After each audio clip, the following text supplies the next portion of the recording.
ESPN presented by Taco Bell. We are at Busch Stadium for the finale of a three-game series between two of the best teams in baseball, the Cardinals and the Detroit Tigers. The Tigers have won the first two games of this series, and the best hitter in baseball is hot, so look out, folks. Hi, everybody. Welcome to St. Louis. Dan Schulman, John Kruk, Kurt Schilling. Glad you're along with us on this warm night here in the Midwest. Miguel Cabrera, even at the worst of times, is still one of the most dangerous hitters in baseball, and now he's about as hot as can be, and that's bad news for everybody else. Bad news for everyone, but Lance Lynn gets him tonight, and so it's really bad news for Lance Lynn. But not only is he hot, the power bat is hot. And when you watch these home runs he hit on Thursday night, that's a breaking ball, almost in the dirt. He hits it, pulls it for a home run, then he gets a fastball, he hits it the other way. There's no one way to pitch this guy. So let's go Friday. Well, hey, I haven't hit one to center in a while. Let me go to center. Well, you know what? I need 400. Let me hit that one to center so I can get it back because it's a souvenir ball. It's up in the grass. He is the best hitter on this planet, bar none. And when you talk to players on the opposing team, we were in the Cardinals clubhouse, they said he's in a different league. He shouldn't even be allowed to play here. One of the guys who often has a very good view of Miguel Cabrera at bats, J.D. Martinez. He's in the on-deck circle a lot when Cabrera is batting. He spoke just a few minutes ago with our Buster Olney. JD, a 7-game hitting streak for you. What have you been doing well lately? I think just kind of in the cage, a couple weeks ago, like about a week ago, and just really concentrated on my hands. And I feel like getting my hands going, was a big thing. Me and Wally were working on, and I was able to get it working. And it's been a good stretch right now. You get to watch greatness up close with Miguel Cabrera. Tell me how he prepares for each day's starting pitcher. Oh, he's got a little bit of different, unique than everybody else. Everyone else kind of just has to go in there and study and, look at the pitcher, study him well. Mickey's just one of those guys where we kind of joke about it, where it's like he's taking a test he knows the answers to. He kind of goes in there and he's really not paying attention, but he'll kind of glance up and every now and then and just look, see what he has, and then kind of just really not pay attention. He doesn't put too much mind into it. I feel like he has a great understanding of how they're going to pitch him. He's not a guy that goes up there and looks for pitches. He's just so natural when he does it that he's tough to pitch to. JD, thanks. Dan, back to you. All right, Buster, thank you. Miguel Cabrera having fun as always, relaxed as always as he gets set to take on the St. Louis Cardinals, who have the best team ERA in all of baseball at 2.92, and that's even without Adam Wainwright for the last couple of weeks. Wainwright, of course, is out for the season with a torn Achilles. So the numbers say the staff is doing very well, but recently, Schiller, there's signs of concern for St. Louis. Well, there are. There are chinks in the armor in a sense that, when we talked about this with the Red Sox, when you're struggling as a staff or when you're not doing well as a staff, you always have that one guy who will get you to the 8th and get you to the 9th and give that bullpen a breather. The Cardinals don't have that Wainwright. They don't have that Carpenter. They need Lance Lynn to step up and be that guy. And he's unique. He's a fastball guy who doesn't throw 98. He throws the ball 92, 93, 94. But he understands that a fastball down and in, down and away, up and in, up and away is 4 pitches, not 4 fastballs. And that to me is different. And then you add Yadier Molina into the mix and it becomes special. 50 wins for Lynn since the start of the 2012 season. That is 4th best in the National League. He'll be going for one here tonight as the Cardinals try to salvage the final game of this series against Miguel Cabrera, the best hitter on the planet, and the rest of the rampaging Tigers right now who have won the first two in this series with Cabrera hitting a home run in each of them.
Welcome back to St. Louis. Sunday Night Baseball presented by Taco Bell. The Tigers and the Cardinals. Let's show you the lineup for the visiting Tigers.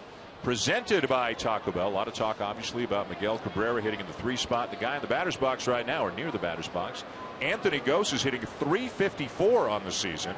And Jose Iglesias is hitting .350. And the Tigers, who have been up and down offensively this season, at times very good, at times not so much. They're on a bit of a roll the last few days. They have won the first 2 here, 3 in a row overall. And a strike taken by Gose to get the ball game underway. The speedster picked up in an off-season deal from Toronto. Second baseman Devin Travis going the other way. And Gose with tremendous speed, one of the fastest players in baseball. Facing Lance Lynn, who Schill loves to throw fastballs and will try to pound the strike zone. Well, what the note on the bottom means more than anything to me is he works a lot more east to west than north to south. He'll go corner to corner. And the thing to watch, he doesn't throw 98. He throws 92, 93, which is still good.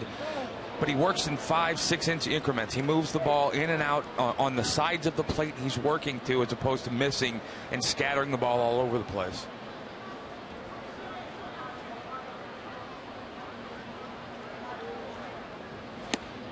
Swing and a miss by Gose, and he strikes out. Yeah, there's your east and west. He works the ball in and out like a lot of guys work it up and down. And when you can do that at 92, 93, 94, you can miss in 4 or 5. That's where he wanted that pitch, because he knew he was looking there, and he knew it's a pitch that you can't hit. That's kind of what you learn from watching video before a game. And you find, quote-unquote, holes that you have to exploit, especially as a guy that throws almost exclusively fastballs. 33rd time that Gose has struck out already this season. Here's Ian Kinsler, the Detroit second baseman, takes high, ball 1. Kinsler hitting .311 on the year, 17 multi-hit games, including one yesterday. And hot recently, .370 over his last 13 games. Surprisingly, no home runs on the season yet for Ian Kinsler. Then bring up on deck Miguel Cabrera. 4 home runs in his last 3 games, including career home run number 400 yesterday. Kinsler with a big rip, 2-1.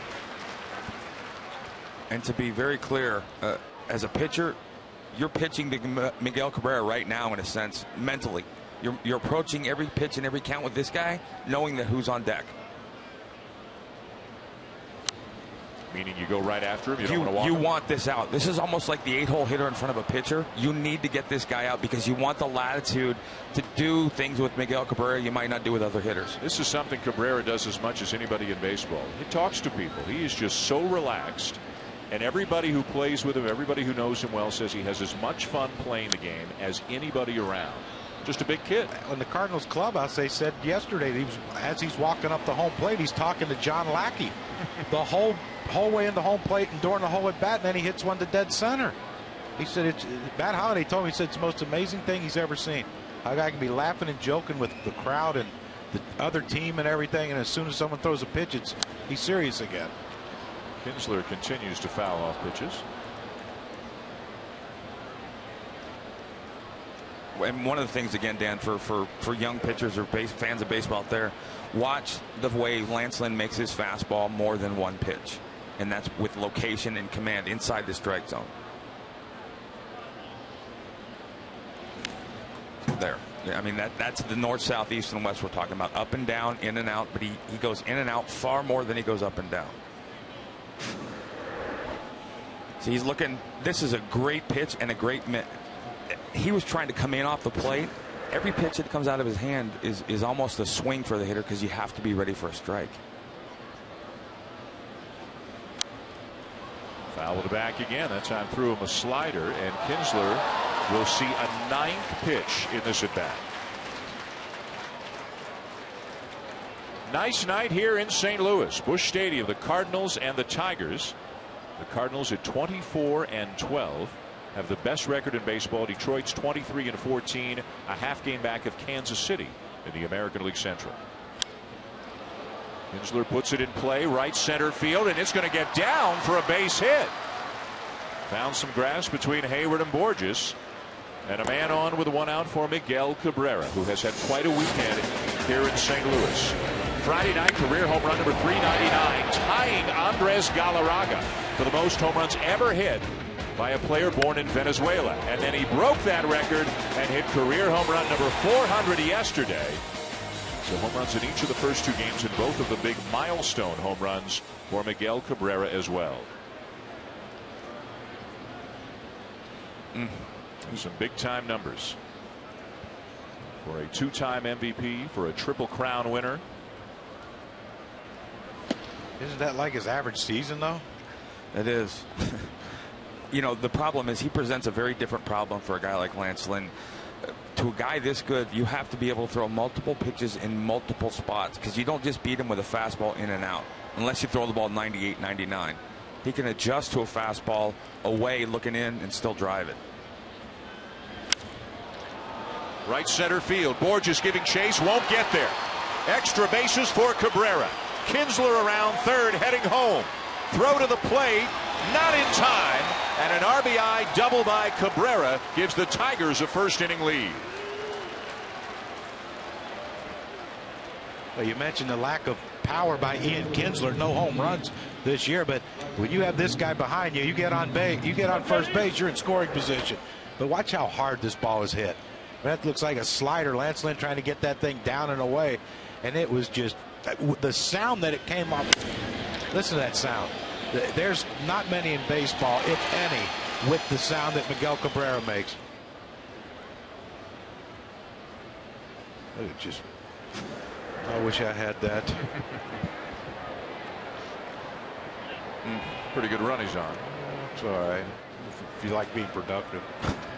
Well, that's also why I don't pitch to him until I have to in this game. So runner at first, 1 out. You'd pitch around him if you walked him. You're not bothered by a walk. Nope. As long as I feel comfortable with this guy, as long as I have a game plan to get this guy out. This guy's pretty hot too. JD Martinez 10 for his last 24, right on the heels of an 0 for 25 16 strikeout stretch.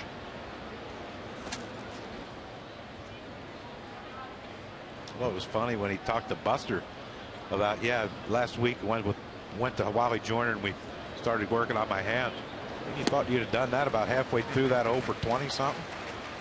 Remember, National League rules here. Interleague play in a National League park, so no DH, no Victor Martinez in the lineup. He's normally the guy hitting right behind Miguel Cabrera.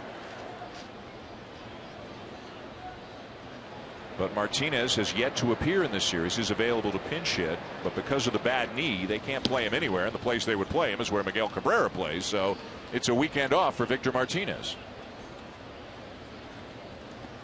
So JD Martinez now hitting cleanup. It's not a bad thing to give Victor at this point in the season 2 or 3 days. I actually had 4 days off. They said he didn't play Friday in Minnesota either. Thursday, I'm sorry. Now, he's not going to ask for those days off either. You got to force that, which is one of the things you love about him.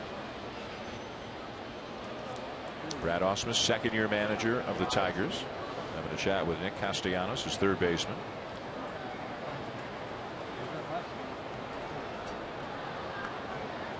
Ausmus was joking about Cabrera before the game, said, I don't know if he'll ever be a big base stealer, but his bat will play in the major league. So it'll come around. Curveball fouled back by JD Martinez. So one of the things that because I know it's hard to say it this way without it making, you never throw a great hitter the same location or the same pitch back to back, and some guys get so good they almost get easy. No fastball away, fastball in, slider, curveball. It means you have to have more than 2 pitches, but that's the way it is. He's not going to miss, and you can't. There's no spot to exploit with him.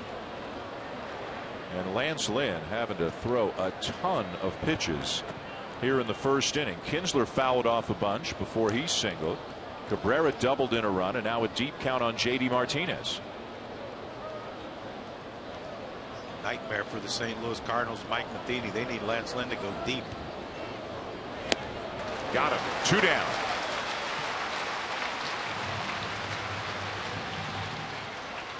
As much as Lynn wins, he's not a guy who goes 8-9 innings very often. Not that many do anymore, but he typically is about a 6-inning pitcher.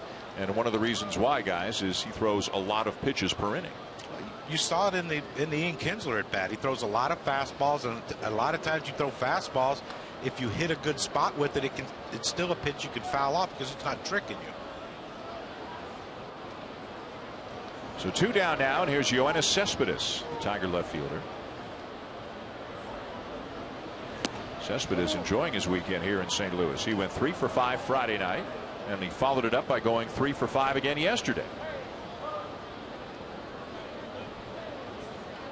When they're all clicking, and when Victor Martinez is in there, this can be quite a lineup. Especially if guys like Gose and Iglesias are hitting. Ground ball down to first, juggled, but Adams will recover and win the race to end the inning. But Miguel Cabrera has made his presence felt already. They kept him in the park, but he did double to deep right center to drive in a run, and through half an inning, the Tigers have an early 1-0 lead.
ESPN Sunday Night Baseball is presented by Taco Bell. Defect to the next generation of breakfast. Wake up, live Mas. And in part by the world's most flyer-friendly airline, United. Fly the friendly skies. To the bottom of the first here in St. Louis as Mike Matheny's Cardinals come up trailing 1-0. Fourth year at the helm of the Cardinals for Matheny. And a look at the starting lineup of St. Louis, presented by Taco Bell. Matt Carpenter having some kind of a season. He has played in 32 games. He has 24 extra base hits, 16 doubles, a triple, and 7 home runs, and a consistent run producer behind him in Matt Holliday. Yeah, and that, people are talking about that he's only had 3 home runs this year, but Matt Holliday's a complete hitter. A poor man's Miguel Cabrera in a way, but he hits for high average. He will drive in runs, and just because he doesn't hit the ball of the ballpark doesn't mean he's not an effective third hitter. Jason Hayward leads it off for the Cardinals. First time that he's led off for St. Louis this year, as Alfredo Simon gets the start for Detroit. On his first 4 starts of the season, 0-1 in his last 3, but overall, as you can see, the numbers are good. ERA just over 3. Hayward takes down and in, a ball and a strike. Hayward, just like in Atlanta, bounces around the batting order a little bit. Do you hit him 2? Do you hit him 6? Do you hit him 1? He has not exactly given the Cardinals everything that they had hoped for offensively to this point of the season. Although he did hit a 2-run homer on Friday in this series and had a pinch hit double yesterday. And Mike Matheny told us, he said the one thing I can say about him, he's close. And if it's close and he breaks out, starts hitting like everyone thinks he's capable of hitting, then they're going to have a guy they can hit in the middle of the lineup. And a swing and a miss as Simon gets him. Now Carpenter. Looking like the Carpenter of 2013. Had a pretty good year last year, but had a fantastic year 2013. And may be out to even better that here in 2015. Doubles, homers, runs scored, total bases, however you want to look at it. he is at or near the top of the National League list.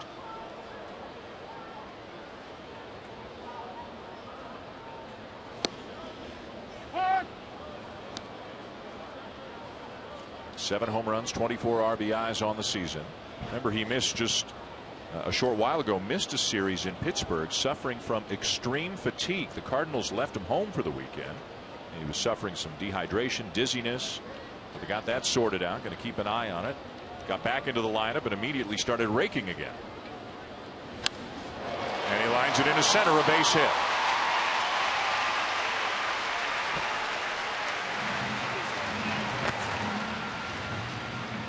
Wow, this is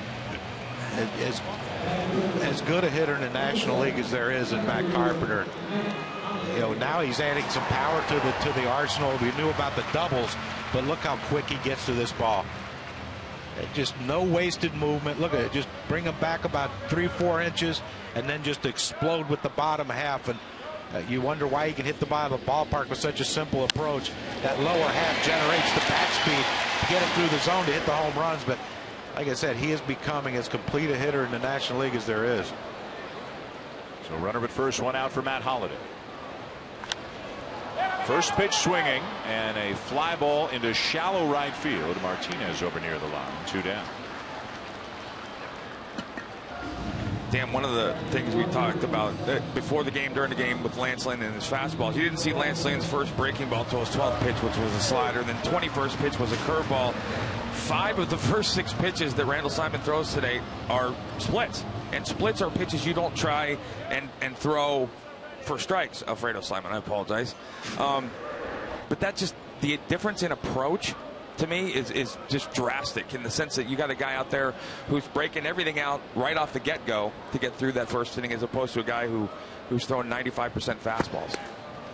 So is Simon the kind of guy you say, as they say, he pitches backwards? Or? Well, he empties the bucket early. Too early? Yeah, I think so. Yeah, I think so. But it also gets back to what he feels comfortable doing. Some guys don't feel like they have that kind of command or that kind of stuff to go fastball early on often. Johnny Peralta, the former Tiger, in the cleanup spot for the Cardinals tonight. Had a good year last year and already 6 home runs, 19 RBIs, hitting over 300 for the Cardinals here this year.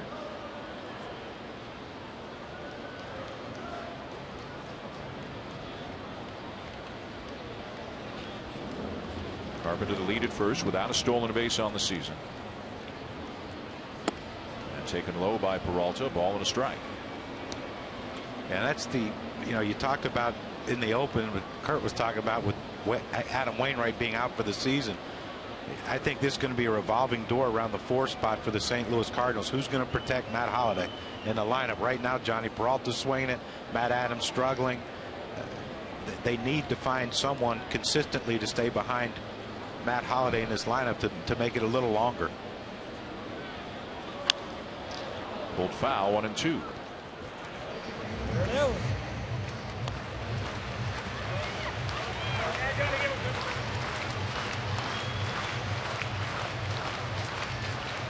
As you guys know, both of you came here as opponents many times in your careers. They love their baseball here in St. Louis. It's a great city. I don't think I've ever got booed here. Can you say that about any other city? No. Not even Philly, San Diego, Chicago. It's hard to get booed here. Castellanos will throw out Peralta, and the inning is over. End of 1 at Busch Stadium. The Tigers up 1-0.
Welcome back to St. Louis. Sunday Night Baseball on ESPN with John Kruk, Kurt Schilling, Buster Olney.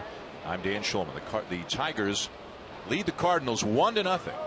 As we go to the top of the second, Detroit looking for a sweep in this series. And it'll be their third baseman, Nick Castellanos, leading it off against Lance Lynn.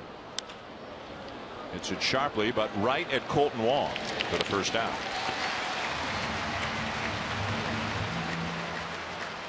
Watching the Tigers and the Cardinals, reply using hashtag #RepMyTeam with a picture of how you are supporting your team. And your tweet could wind up on the telecast later on tonight. Glad no one was up there taking pictures of us gorging on dinner. Well, I was repping him with the Cardinals cup, I think. That would have been a good photo. You and your 4 pounds of Idaho potato fries you brought in. I thought you had half a herd of bratwurst. You got after it, Chill. I did. Yeah. That's one description that's pretty consistent for me, my career. Here's James McCann. He is filling in for the injured Alex Avila. Avila on the DL with a knee problem. And McCann, a guy that Brad Ausmus is pretty high on. He's hitting 279 right now. I was impressed by how much he liked him and how much potential he thought he had. Outside ball one. Let's go down to Buster for more on McCann. And when we talked to Brad Ausmus, he said that McCann reminds him of Mike Matheny, the Cardinals manager. And oh, by the way, Matheny happened to be the player that McCann loved to watch the most when he was a kid.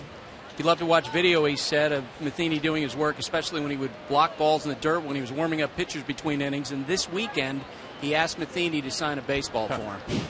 Well, you look at these two guys, Mike Matheny and Brad Ausmus, two very accomplished catchers in their days. Mike Matheny, as you can see, won 4 Gold Gloves, and a lot of mutual respect between the two and the way they went about their business. Brad Ausmus said of Matheny what he liked about him the best was his own concern about his own hitting numbers was way down the list. He said it was like number 10. It was managing a game, handling your pitchers, team first, all that sort of thing. And you know, if you went back 15, 20 years, it wouldn't have been that big of a stretch to project both of these guys winding up as major league managers. They were both like that, Kruk. I always thought that both of them thought that catching the game, calling game was the most important thing. And the other annoying thing is both of them are in better shape than 90% of the guys in the big leagues. That's true. And they're both incredibly good-looking guys. And they spent their whole careers behind a mask. Right. Thank God. Those guys should be out in the field somewhere so people can look at them. Yeah. They do stay in great shape, those two. Well, he's a middleweight. Really annoying. You know, Dan put it good earlier. Brad's probably a middleweight fighter right now. Matheny's all heavyweight. Yeah. He's huge. Yeah. And a good guy. They're both good guys too. You can see why they're good leaders. Swing and a miss. A lot of movement on that two-seamer from Lynn, and he gets McCann 2 down.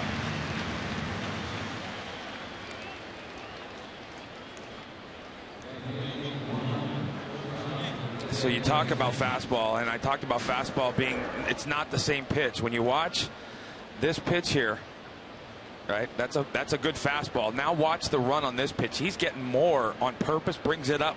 Those are both fastballs, but they're two different pitches, and I can't explain how important that command is right there. He's moving those balls in 4 and 5 and 6 inch increments on purpose. A base hit into left field for the American League's leading hitter, Tiger shortstop Jose Iglesias, renowned for his glove. But he's over 350 right now after that base hit. And the big thing is it brings Alfredo Simon up to kind of turn this lineup around. But you know, when you have a guy hitting 8th and 9th when they're, of course, playing in the American League, but look how short, compact, and quick that swing is. And you know, that's the thing I like, an 8th hitter swinging early. You know, I know you have the pitcher up, but you know, if you're waiting to walk, you're waiting to make an out to me. And if nothing else, as Truckee said, they get Simon's spot out of the way as the inning comes to a close. To the bottom of the second at Busch. Cardinals coming up trailing 1-0.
Hey, tomorrow night, Monday Night Baseball presented by USAA. The Cardinals again as they travel to New York to take on Matt Harvey and the New York Mets. Harvey will be on the mound tomorrow night, 7 Eastern time on ESPN, and also available live on Watch ESPN.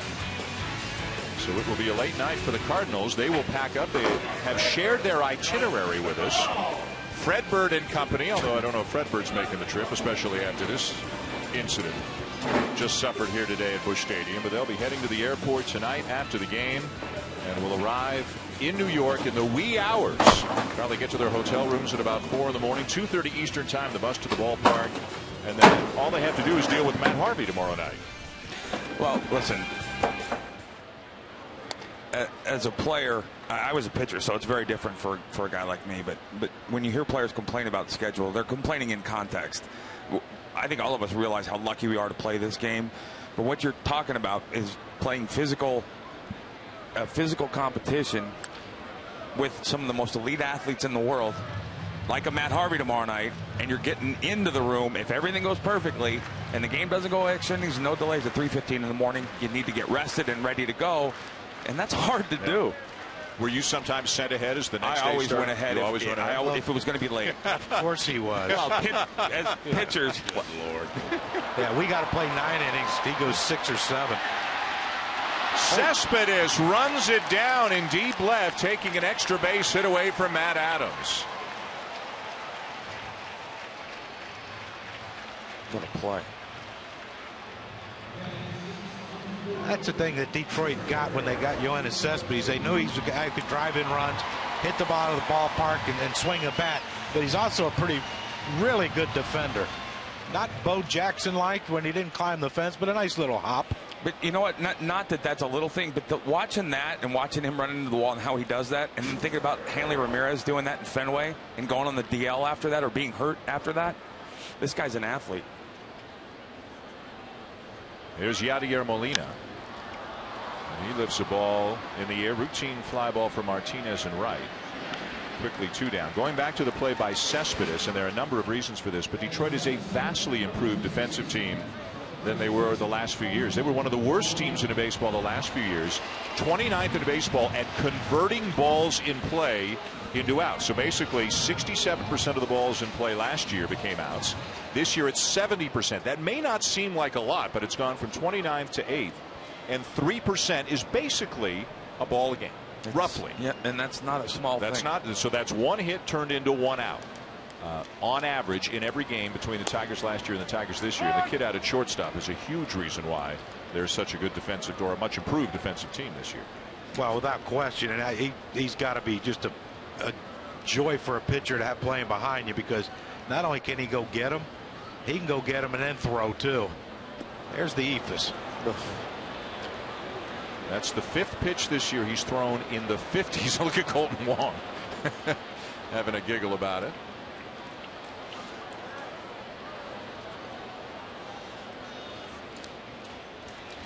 Went back to it again. How's that pitch working for him? Oh, come on, you knew you threw that pitch. Please.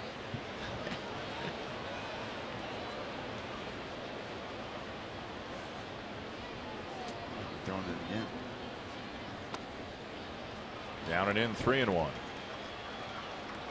I'm not sure the thought process behind that pitch, actually. You don't think Verlander has an eephus? Nope. I don't think he needs one either.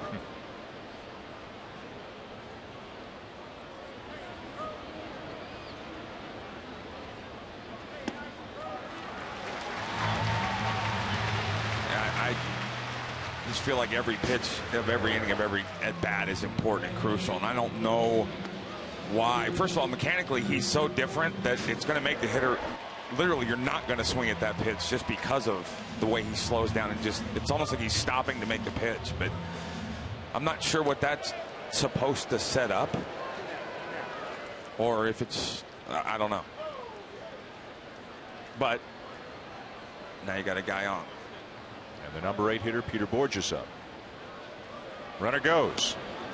Throw down by McCann. Tag applied and out at second is Wong to end the inning. End of 2, 1-0 Tigers. Miguel Cabrera due up third for Detroit when we come back.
One to nothing. The Tigers lead the Cardinals as we go to the top of the third. Miguel Cabrera due up third this inning. He's already got an RBI double. John Kruk takes us inside the swing. Well, you talk about a normal swing path for a hitter to get from point A to point B.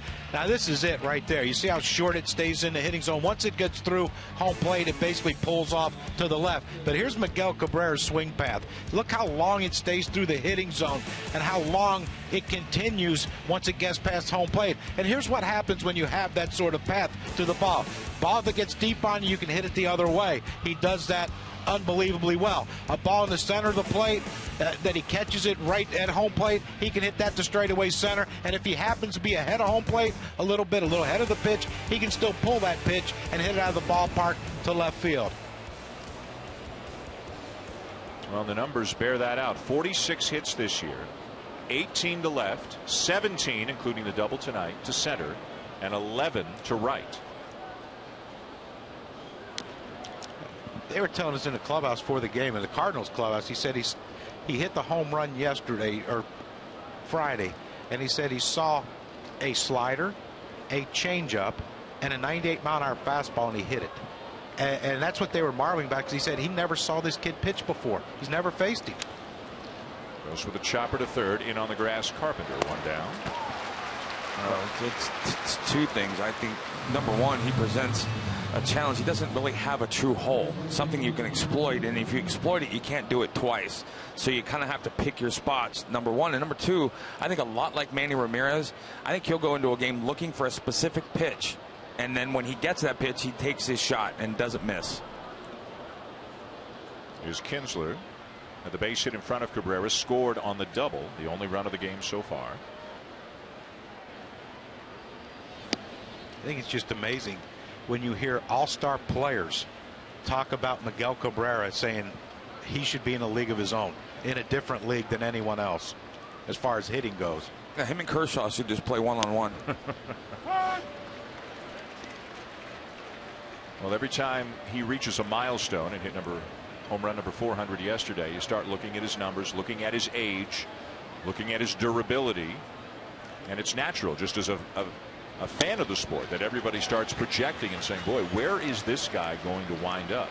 He is only 32 years old, and he's probably in better shape now than he was a couple of years ago. Came into camp, it seems, we're told, a little bit lighter and in better shape this year.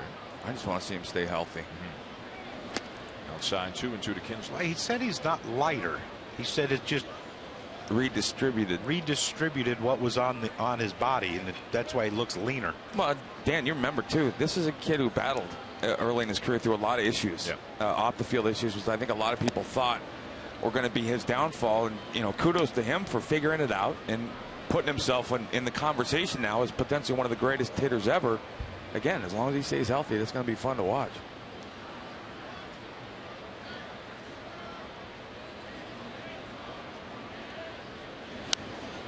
Well, take a look at these numbers. Comparing Miguel Cabrera to one of the great hitters of all time, Hank Aaron.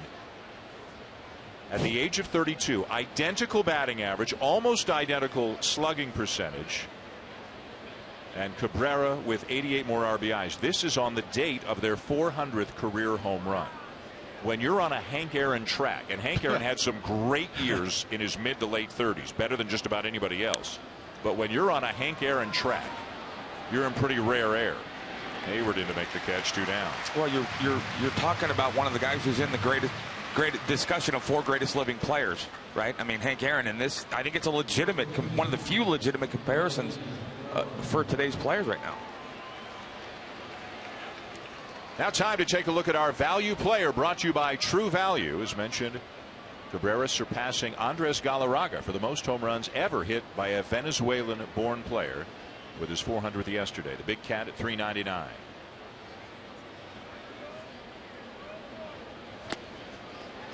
Lynn muscles up on a fastball up to 94, and he gets it by him 0-1. It's 3 pitches so far, all 3 on the outer half of the plate. Where would you pitch him, Shill? Somewhere around the lady with the red Cardinals cap behind home. He tries to go inside out on that pitch inside off the plate, and he fouls it off 0-2. Well, I think what he was doing was saving. I think he got Yadier Molina trying to save that pitch for a spot, and him finding this to be the spot he wanted to use it to get the 2 strikes. First time they tried to go in, good, not a bad pitch, but I mean this breaks everybody else's bat because you want some guess. You want him to be guessing. But the game plan is clearly away. The problem is, again, you can't consistently pitch a guy this good one way. It just doesn't work. He went away, in, and now away again. Yep. See if Yachty wants to try to come back in.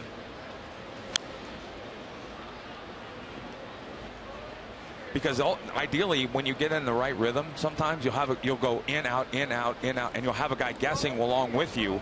And you know, 94, you hit your spot, you trick him. Now I'm thinking he tries to close him out on a ball off the plate in, because I think if he throws him a strike on the outer half of the plate, it's 2-0. I think he's going to try to throw that slider. Fastball away. Yeah. Oh, it was 2. That's a slider, right? No, that was he shook it off and went to fastball. But the 2 fingers was the slider, the first pitch he asked for? I think the 2 was maybe a 2-seamer or something. I'm not sure. Yeah. But the smart guy, the catcher, wanted the breaking ball. So I was right. I'm thinking along with Yachty. Yeah. Fastball away again. Shakes it off. Fastball in. Now.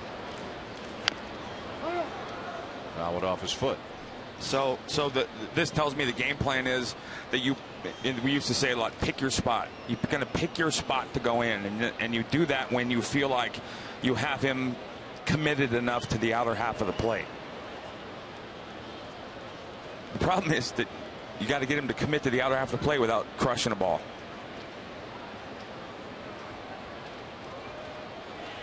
Now you've thrown your fastball to both sides. You can't get him to swing and miss. You got to go north-south. I think you got to go down below the strike zone with a slider. Back in with a 2-seam fastball. The count is full. Which is the first time he's doubled up on a ball in. But that's a good thing. You got to make the perfect pitch. 8th pitch coming. I don't goof around here. I'll give him something. Hopefully he chases. But I don't know. Got him. And Cabrera frustrated as he chased a fastball that might have been out of the zone. Lynn strikes him out, and the Tigers go in order with the top of the 3rd. The always dangerous Cabrera strikes out to end the inning. We'll go to the bottom of the 3rd. Tigers still have 1-0.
We go to the bottom of the third. Tigers 1, Cardinals nothing here on Sunday Night Baseball. Peter Borges leads it off. First pitch swinging, lines a ball hard, center field, racing back, Ghost can't get there. Borges on his way to second. Borges thinking 3. And in there with a leadoff triple.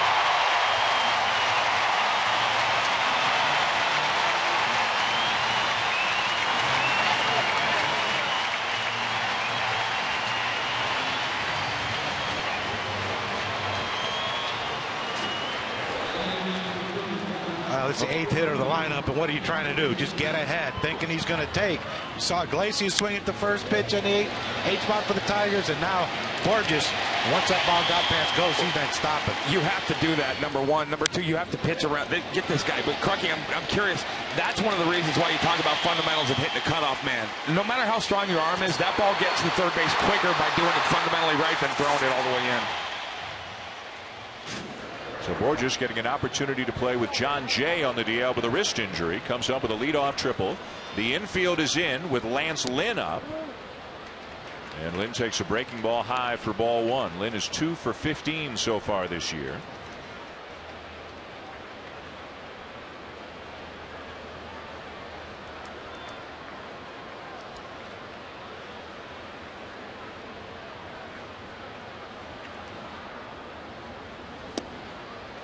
And a fastball in for a strike, 1-1. Bit of a late call by Larry Vanover, the home plate umpire. I don't think Lance Lynn believed that one. No, it's not. Larry Vanover is one of those guys that as a pitcher, don't ever say anything when you're hitting.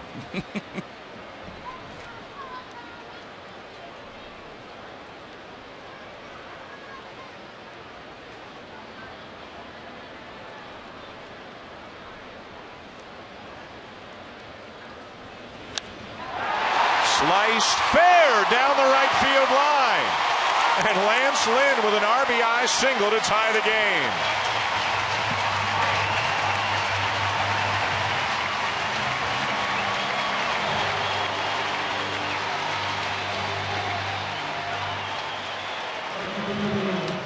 Well, Dan, this run was set up on a great piece of hitting, first of all, by Lance Lynn, but this was set up by, like Kurt said, Anthony Ghost. You know, Brad Ausmus raved about his throwing arm. He compares it to as good an arm as Yoenis Cespedes, but when you miss the cutoff man, it doesn't matter how good your arm is if you're not on target. He missed not only one, the shortstop Iglesias, he missed Kinsler, the second backup, and the ball was offline, and that allowed Borges to get into third base easily. And the Cardinals have tied it. Back to the top of the order for Hayward. And he lines a ball into center field, but over to make the catch is Ghost for out number 1.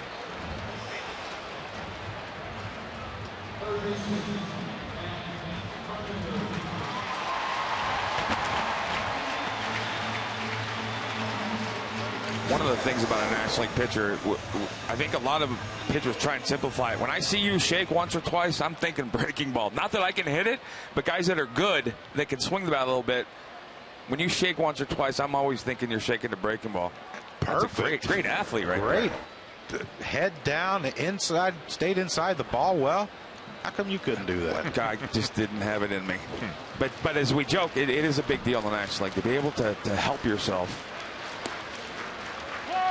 There's Matt Carpenter. Had a base hit his first time up.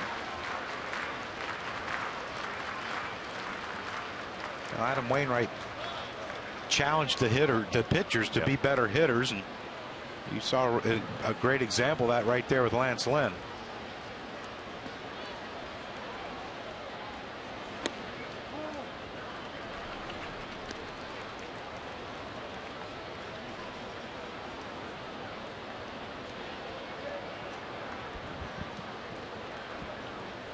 What do you like best about his stroke, about Carpenter's stroke? Just so short and quick, and I mean, you know, I was watching a game the other day with David Price pitching, and David Price fooled him on a couple pitches, and then lo and behold, he got the one to hit, and he hit a home run. I think that's what separates him from a lot of other really good hitters. Is he seems like when he gets that one, he doesn't miss it. And from a pitcher's perspective, for me, it's the way he takes. He almost takes like the ball out of your hand. Never jumping at you. Very patient. Fly ball to left. Tracking it, Cespedes, and he'll make the catch. 2 down. Back to first goes Lynn.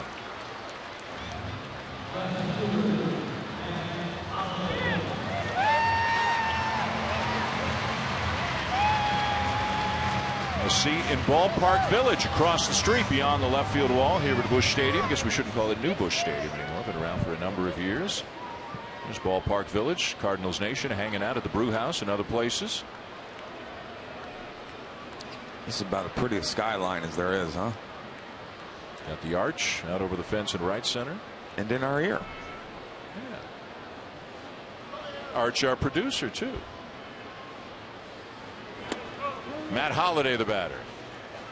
Holliday with a fly ball to right field, his first time up.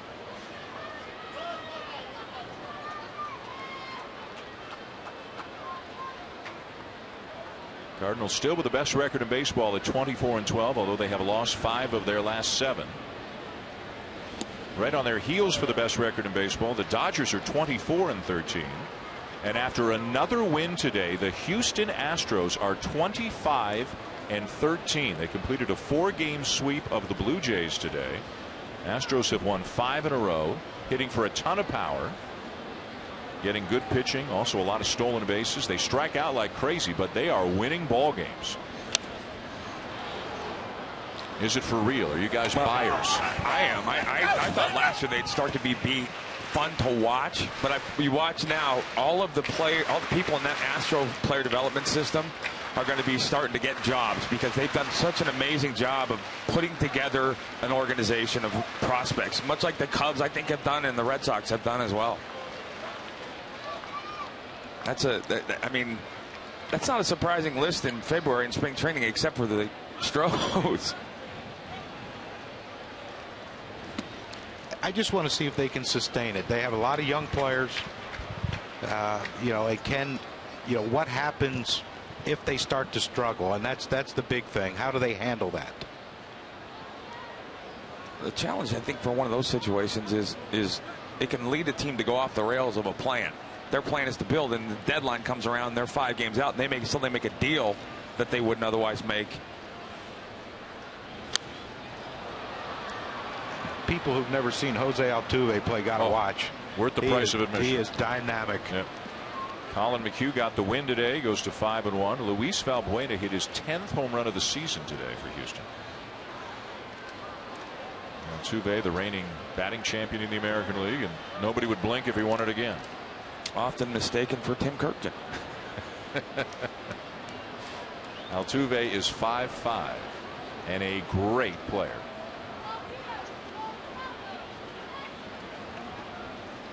Runner goes, and it's fouled off by Holliday. Just joining us, we're here in St. Louis, Busch Stadium. Sunday Night Baseball on ESPN. The Tigers and the Cardinals are tied at 1, bottom of the 3rd. Detroit got its run in the top of the 1st when who else? Miguel Cabrera doubled in a run, scoring Ian Kinsler from first, smiling and having fun as always. But then in his second at bat, a battle with Lance Lynn. Lynn got him on an up and away fastball, much to the frustration of Miguel Cabrera. It's still smiling. It's still smiling. If you're the best hitter on the planet, I guess it would be fun. Ball 4. Let's go down to Buster. Guys, you were talking about the Astros. Well, they know what a great start they've been off to, and they're trying to push their early advantage. They just called a 21-year-old pitcher, Lance McCullers Jr. He's going to start for them on Monday. And last week they promoted superstar prospect Carlos Correa, shortstop, to AAA, and the expectation is that he's not going to be there very long. They have a needed shortstop right now. He's going to be in the big leagues sooner rather than later. And Crucky, you were talking about experience. A lot of rival executives believes that the Astros will try to trade for a starting pitcher, such as Houston native Scott Kazmir, who they tried to sign 2 off seasons ago. There's Johnny Peralta. When you look at the rest of the division, Seattle, so much hype coming into the year. They have not played well so far this season. They did win today, beat the Red Sox, but they're 17-20. There are the Angels, who lost today to Baltimore. So the Angels are 5.5 out. Seattle's 7.5 out. Oakland's having a miserable time right now. I think they're 1-12 or 1-13 in one-run games, something like that. But you still kind of feel like the Angels and Mariners are going to mount a challenge in that division. The Mariners, at least. That Lance McCullers Jr. brings the bell, doesn't it? No kidding. I played with his dad. You are ancient. Yeah. Wow, no kidding. Simon has it and underhands it on to first to get Peralta and end the inning. Lance Lynn, though, drives in the run to tie it 1-1 at the end of 3.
Welcome back to St. Louis. Sunday Night Baseball presented by Taco Bell here on ESPN. And the Tigers and the Cardinals are tied at 1 as we go to the 4th. Cool sky here above Busch Stadium tonight. Earlier today they were talking about all kinds of thunderstorms, and in this part of the country you take that kind of a warning seriously, but we must have dodged it. Pretty nice right now. Here's J.D. Martinez to lead off the inning. 4, 5, and 6. Martinez, Yoenis Cespedes, and then Nick Castellanos in the 4th against Lance Lynn. Martinez struck out in his first at bat.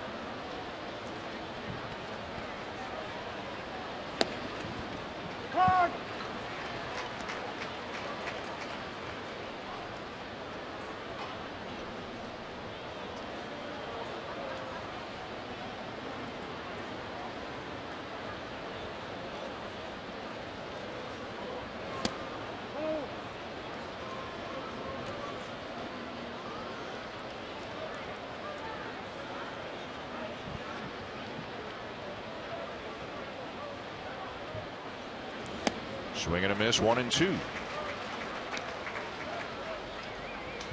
For a guy who does not throw 95, 96, Lynn gets a lot of swings and misses with his fastball. Well, and we keep talking about it. It's command. His fastball is not one pitch, and if you're looking for it in one space, he doesn't make those big mistakes, those bad misses.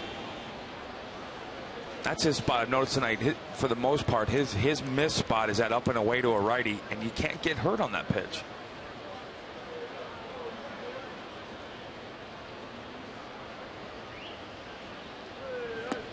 The only National League pitchers who have won more games since the beginning of 2012 are Clayton Kershaw, Adam Wainwright, and Madison Bumgarner. That's pretty good. Well, they're all making about $28 million a year each, too. It's a pretty good bargain right here.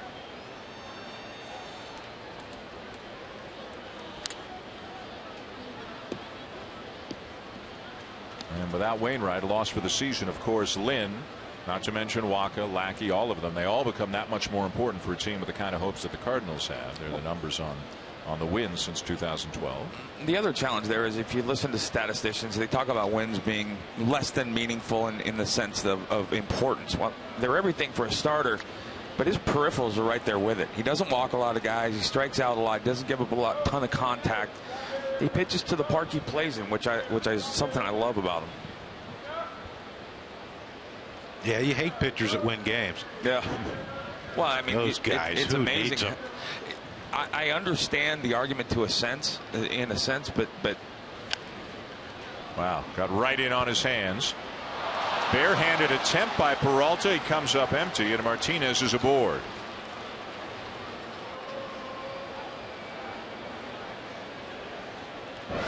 Well, when we talk about four-seamer, two-seamer, and sinker, those balls are moving in this direction, and that's a big deal because this is a sinker direction and this is a two-seamer direction, and the reason it becomes lethal is because that four-seamer stays straight. He's getting a lot more, and like I talk about east and west, he goes in and out a lot more than he does the up and down thing, and that makes him different.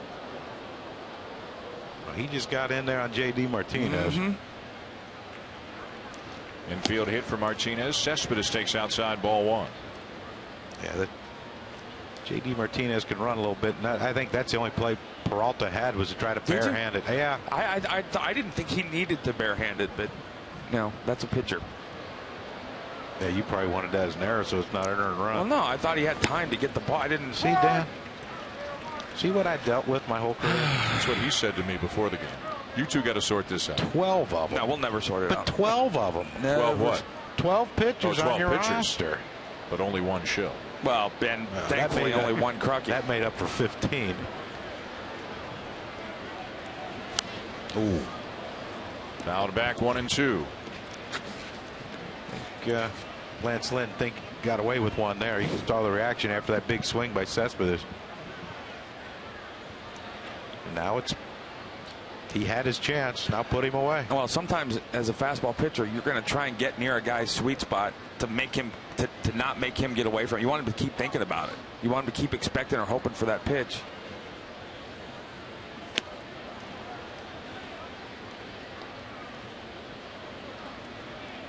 "64 pitches does not have an out of the fourth inning. Crucky mentioned earlier that the Cardinals have not been getting as many innings as they would like out of their starters, so their bullpen has been throwing a lot of innings. Right now, Mike Matheny's team, they're actually carrying 9 relievers because they've only got 4 starters with them right now. This is after Tyler Lyons, who pitched yesterday. He was filling in Wainwright's spot. He was sent down. And they announced before the game today that Jaime Garcia is going to start Thursday against the Mets. So the oft injured Garcia is back, and they hope he'll stay healthy and he'll move into Wainwright's spot in the rotation. Yeah, and you see the numbers. Bullpen ERA first, 81 in the third innings are the most by the bullpen since Wainwright got hurt. But how long can they sustain that?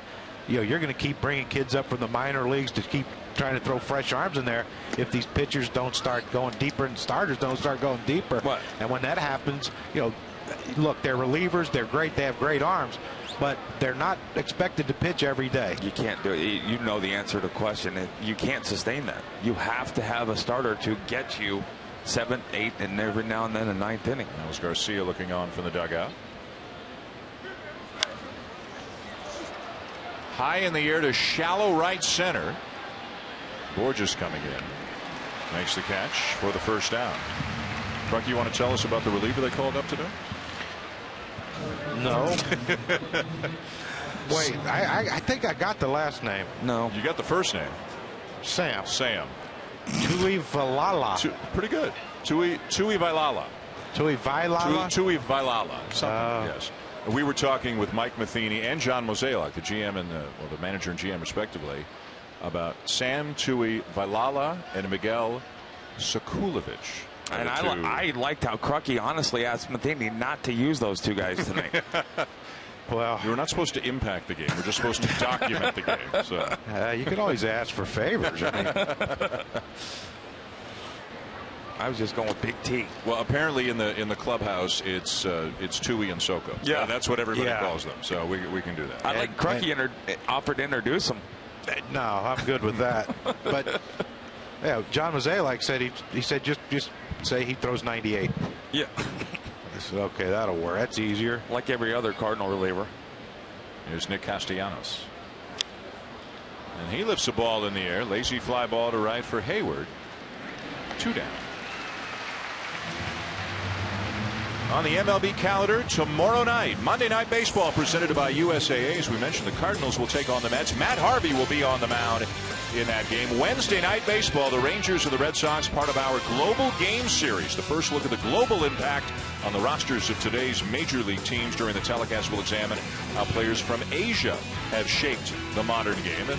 And 1 week from tonight, we will be in the Bronx as the Yankees host the Rangers. Sunday Night Baseball at 8 Eastern. Somebody told him that was a good idea.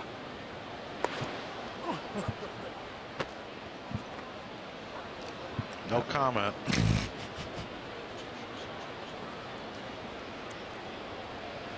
Two down. Here's James McCann, the catcher, struck out his first time up. It's got to be hot.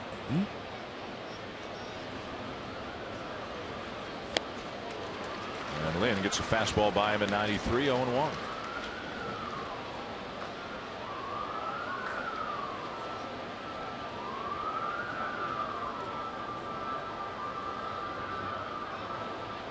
A run on 4 hits for the Tigers, a run on 3 hits for the Cardinals as Detroit bats in the top of the 4th.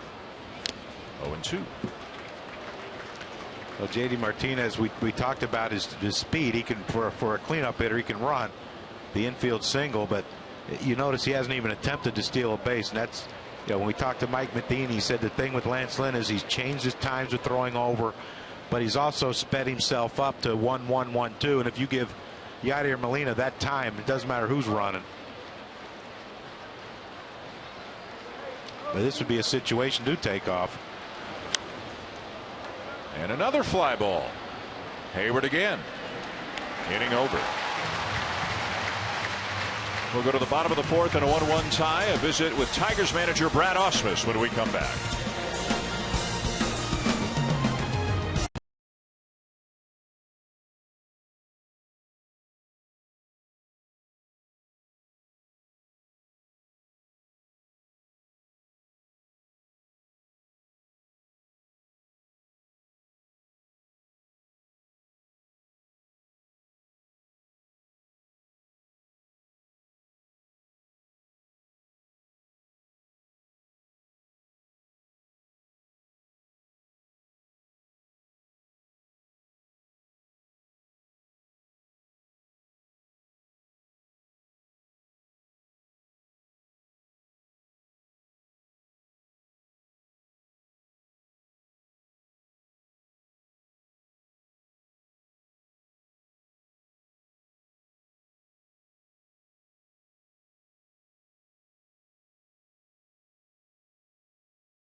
Sunday Night Baseball on ESPN, brought to you by Taco Bell.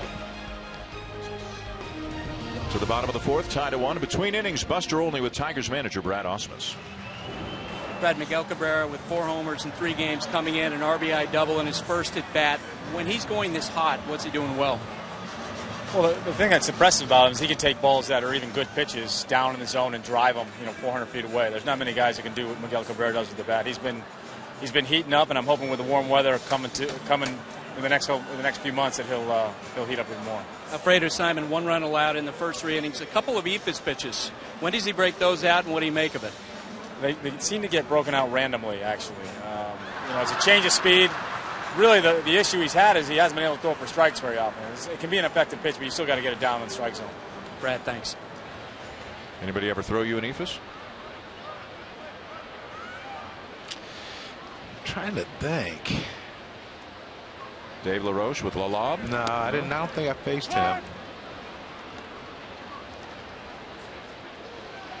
Here's Matt Adams. I want to think Bryn Smith did it with the Expos, but I could be wrong. You're asking me to remember something that happened. I'm sorry. A long time ago. Prior to last week. Yeah. If it's prior to the last hour, I probably forgot. Simon facing Adams, hitting in the 5 spot tonight for the Cardinals.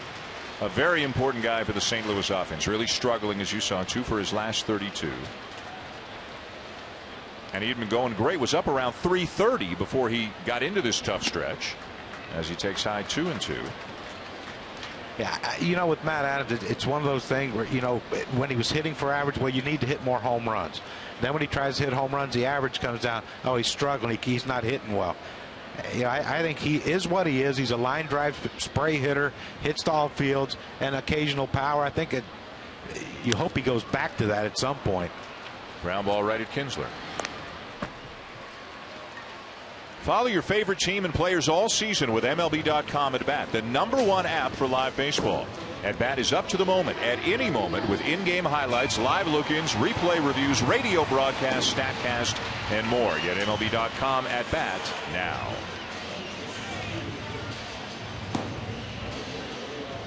Pretty good looking swing. There's Yadier Molina, who has been hot.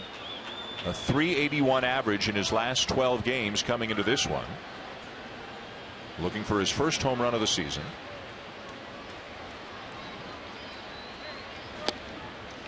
And a well-located fastball. It's 0-1.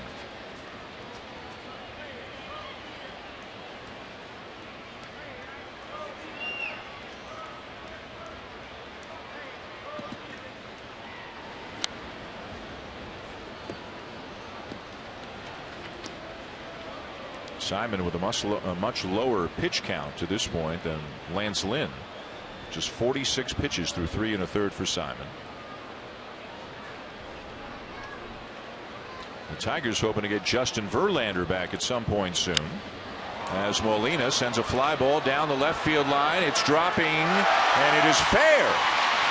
Deep down in the corner, Molina into second with a 1-out double.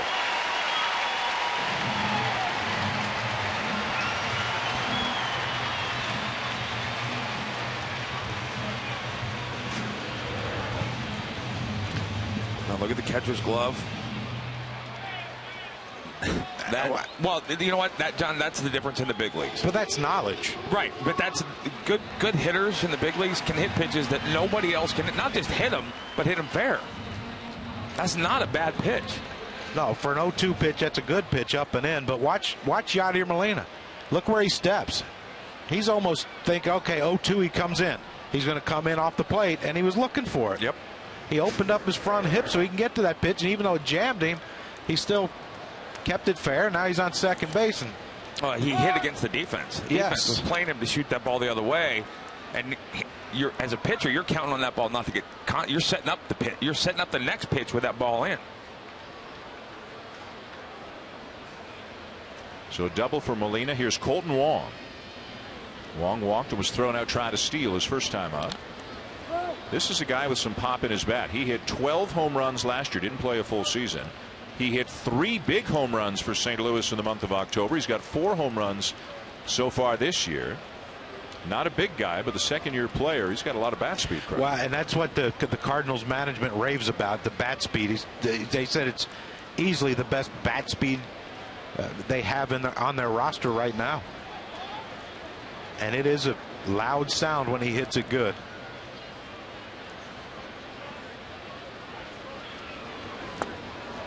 And he puts him away. Simon strikes him out, 2 down. not for nothing, but I love how far he's come. I remember watching him get picked off in the World Series and seeing how emotional he was after the game to fulfilling that potential, and that's been fun to watch. This is 2 years ago. 2013 came on as a pinch runner, and no matter who you were rooting for, boy, you had to feel badly for Wong in that moment, but he put it all together last October. Remember, he spent part of the year down in the minors. They sent him out early last season. He came back a different player, and now Simon is getting a visit. And does this just have to do number 8 hitter, National League pitcher on deck, 2 down? Are they just talking strategy here?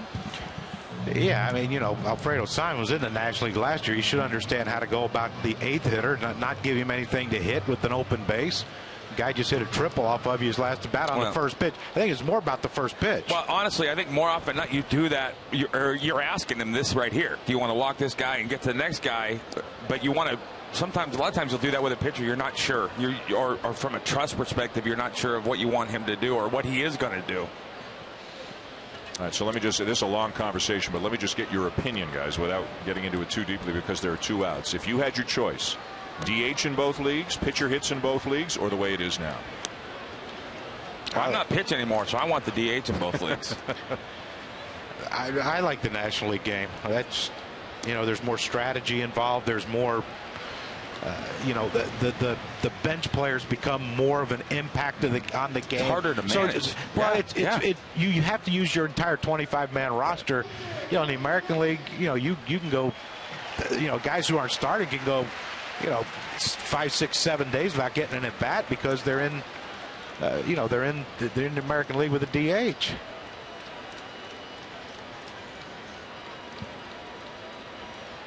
I should have known you 2 guys wouldn't agree. Here's Lynn, and he had an RBI single. His first time up tonight, accounting for the Cardinals' only run. A 1-1 tie in the bottom of the 4th.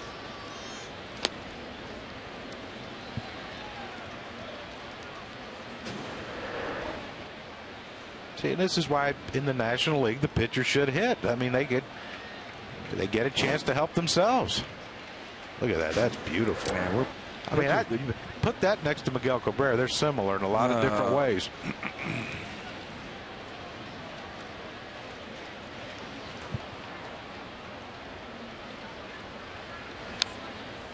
Oh, and 2. See, the only reason I have an issue with walking that guy right there is that if you trust your pitcher, this is your leadoff hitter the next inning. And in the National League, for me, I always felt like pitcher leading out the inning, that's a gimme inning. That's one that I feel like I've got that one out of the way. That's what I think it's what makes hitting 8th in the National League such an incredibly demanding position to be good at.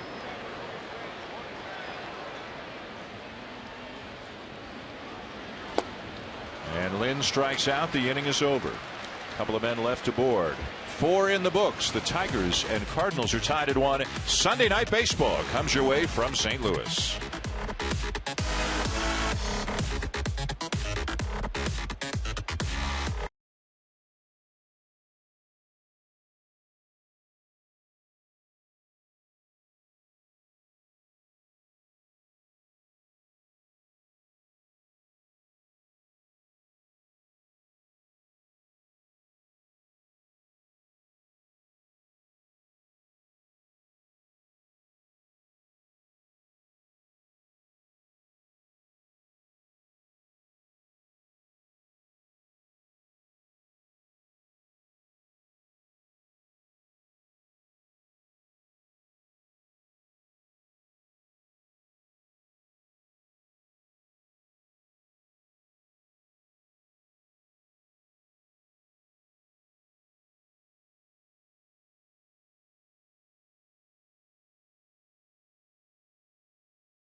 Welcome back to St. Louis. We go to the 5th inning, tied at 1 between the Tigers and Cardinals. Between innings, Buster Olney with Cardinals manager Mike Matheny. Mike Cabrera had a home run on Friday, a home run on Saturday, double in the first inning today. As manager, when you have a hitter going that hot, how do you deal with that? Well, unfortunately for us, we're not getting in a lot of spots where we can really pitch around him too much. They have guys on base and in front of him taking good at-bats, and he's the kind of hitter we realize we've got to respect, but we also know that there's times we have to come after him, and so far it hasn't worked out real well for us. What are you seeing in Lance Lynn tonight? Seeing another good fastball. He's got good movement on it. He's working in pretty good counts, but they're taking good at-bats. I mean, you run into teams every once in a while that are really grinding through their at-bats, or they're fouling off the tough pitches and running his pitch count up, but overall he's doing a good job of keeping us in this game. Mike, thanks. A run on 4 hits for both teams as we go to the 5th. The Tigers winning the first 2 games of the series. 8, 9, and 1 coming up for Detroit this inning. Jose Iglesias, Alfredo Simon, and then Anthony Gose. Iglesias with a base hit his first time up, raising his American League leading batting average to .356 on the season. There's a former Tiger down there hitting third in the league. Abisail Garcia. I don't even know if you're exaggerating. If this guy ends up being a legitimate 320 hit, he's an MVP candidate. Defensively, he might be one of the best I've ever seen. Is he up there with Simmons, Anderson Simmons? Is he that good? I don't know. You could call Simmons better than him. But I don't know as a defensive player. I'm not sure that's my forte. But they're both special. Grounded back to the mound, 1 out. Before the game, we were in Mike Matheny's office, and Show, you had told me a bit of a story earlier. You brought it up in the office when we were with Mike Matheny. Yep. The 2001 Division Series. There's Matheny with the Cardinals. You're with the Diamondbacks. Take us through it. Well, I mouthed every pitch of the postseason. I told Damian Miller what I was going to throw, and in Game 5 of the DS, Mike Matheny was the only hitter to peak and try and catch us. So what I did was, the inning before I told Damian, hey, anything I say, add 2. But you're not saying peak in a negative way. You told me he was the only guy. That looked out to the mound. He kind of he caught you. He figured it out. He kind of like side-eyed me, and I saw him side-eye me. Yeah. And then we went at it. That just tells you the other 24 guys didn't want to look at him. Yeah, I can understand that. But today's the first time you two guys have talked about that. Yeah, I told him early in the year I was going to tell him, and I told him, it was funny because he didn't know. No, he had a big laugh knew about it. That's funny. That was a good series. That was an unbelievable series. That was the distance. Healthy Matt Morris, who was just unbelievable, and Tony Womack hits the walk-off from Steve Klein. He was a special player, Mike. He played the game and did everything the way you want your kid to do it. Big swing and a miss by Simon. 2-2.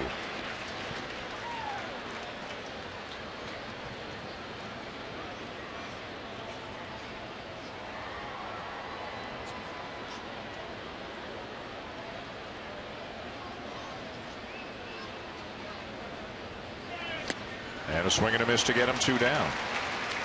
Now, some news around the majors today. The Miami Marlins fired manager Mike Redmond. Shelby Miller, by the way, of Atlanta, had a no-hitter against the Marlins with 2 outs in the 9th before he lost it. Mike Redmond fired today after the Marlins got off to a disappointing 16-22 start. We mentioned the Astros earlier. They take a 4-game series from Toronto. They've got a 25-13 record. What do you guys make of the Marlins situation right now in a season that they came into with high hopes? Well, it's not, unless there's something going on internally in the clubhouse, with the manager, players are at odds with him. It's not his fault. No, you can't help when, manager. There's not a lot a manager can do to make your team win. The one spot that jumped out at me was a couple weeks ago when Giancarlo Stanton made the comments about they just didn't have fire or something to that effect. Yeah. And then the next day he came out and apologized because I think he realized as soon as he said it where it was pointing. I don't know what the answer is there, but it's almost never the manager's fault that the team gets off to a bad start. And I think, what was the saying?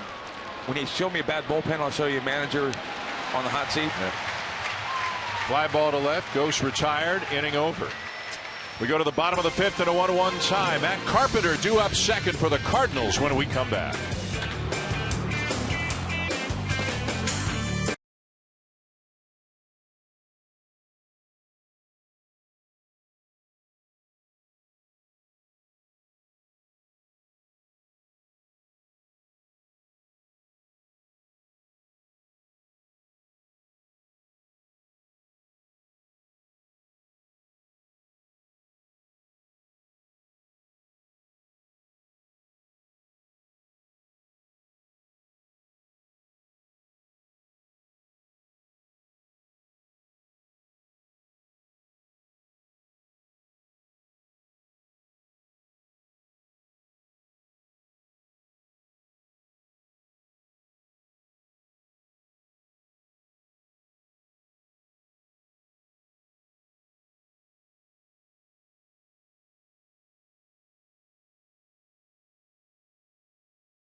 Hashtag this all season long to share the amazing moments that only happen in Major League Baseball.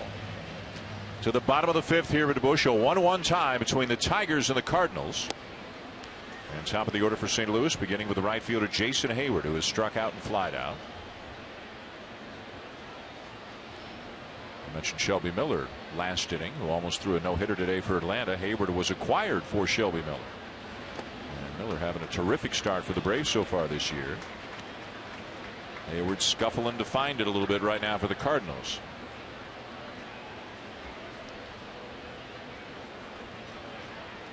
Matt Carpenter on deck, Matt Holliday behind him. Just inside, ball 3. I don't think there's any secret how Detroit or Alfredo Simon's trying to pitch to Jason Hayward. Every pitch has been in.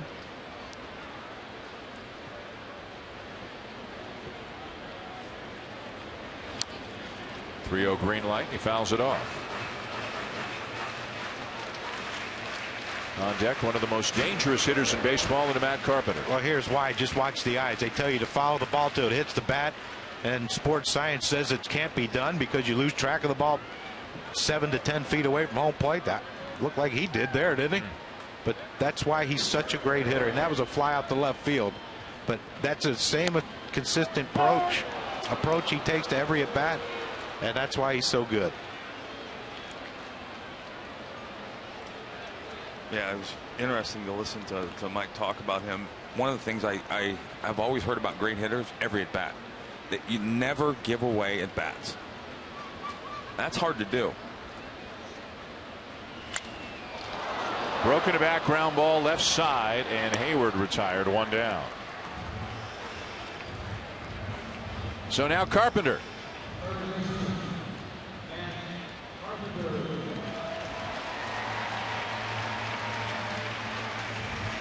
At 55 doubles a couple of years ago, scored 126 runs.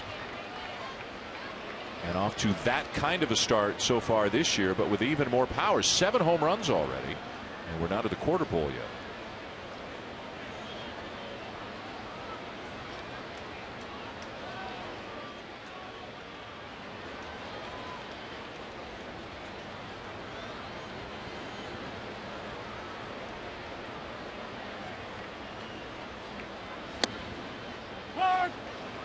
And a guy really, he's hit 1. Now they've got him down on the 2 spot. If they wanted to, they could hit him 3rd, but they've got Holliday there. You can hit him in a lot of different places. Yeah, that's how valuable he is offensively. And the thing is, he's not a great runner. He's not going to steal you bases, but you know he is. So he hits doubles. You know, okay, if I'm not going to steal, I just hit a double. Pretty easy, isn't it? No, I think great hitters lineup presence. It doesn't matter where you hit them; they're going to hit. I think Miggy could probably hit in the 12th hole and still probably get 3. One of the great things about Carpenter too is when other teams bring in lefty relievers to try to deal with him, he hits lefties as well as he hits righties. And a big home run against Mark Zepchinski of Cleveland during the week.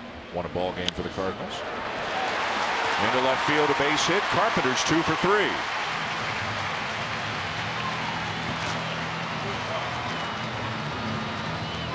Well, there are guys who you have to be just about perfect with. And you watch the glove. Look where he's setting up down and away. Need this corner. That ball's center. So he's lucky he didn't get hammered on that pitch. There he is, Kruk. I mean, that's contact. He's tracking that ball all the way to the bat. Yeah, look at that, though. And the head always stays in the center of his body, much like a Miguel Cabrera. Look at where the head barely moves, even with the short stride that he takes. And you know, that's where consistency comes from.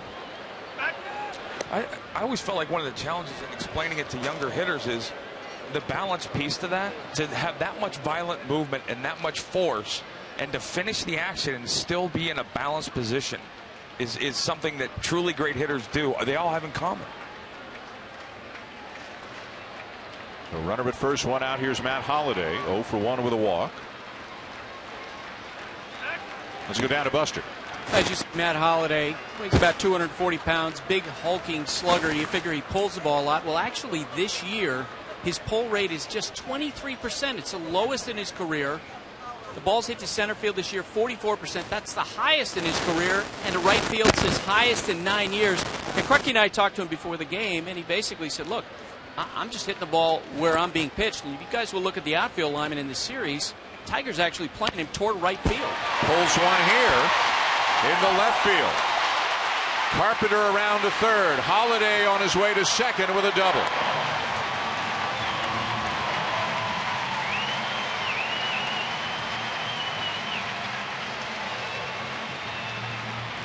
Well, that's what happens when you go against the defense. And you know, Castellanos was way off the third baseline, and this ball, you know, it's a fastball in that he tries to get in, and he just gets out in front of it. And you see how far Castellanos is off the line against a guy that has some pop in his bat. But well, the problem is you can't pitch against the defense. The defense was set up for him to hit the ball to right center.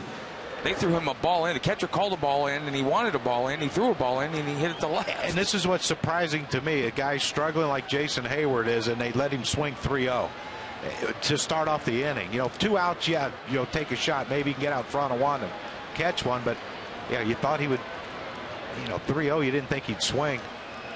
Here's Johnny Peralta with a chance to drive in some runs. Second and third, 1 out, and a 1-1 tie. Peralta's 0 for 2 on a couple of groundouts. I used to ask managers why in certain situations, and a lot of them said they did that 3-0 green light to get a guy going, to hopefully jumpstart a guy.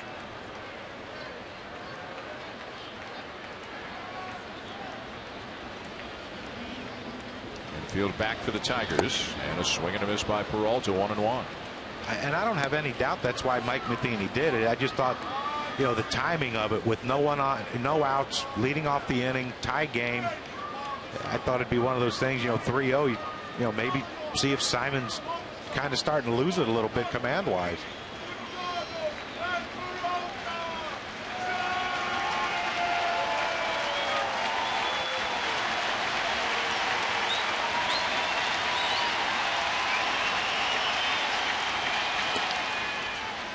That is one leather-lunged fan below us who was getting everybody all riled up with some kind of a Peralta chant. Well, getting back to what really happens on the field, you see what Alfredo Simon's trying to do. In off the plate, first pitch for ball 1.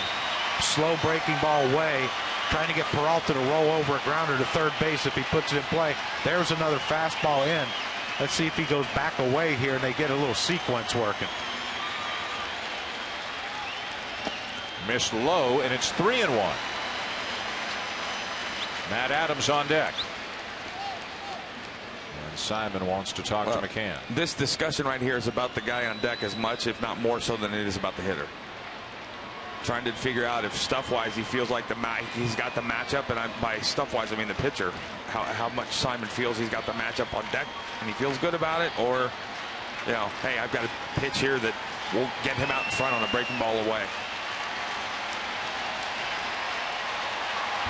And the only way to hit it for Matt Carpenter not to score on a grounder is to third base or back to the pitcher.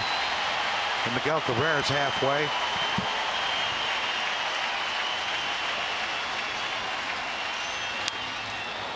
Fouled off, full count. And another meeting.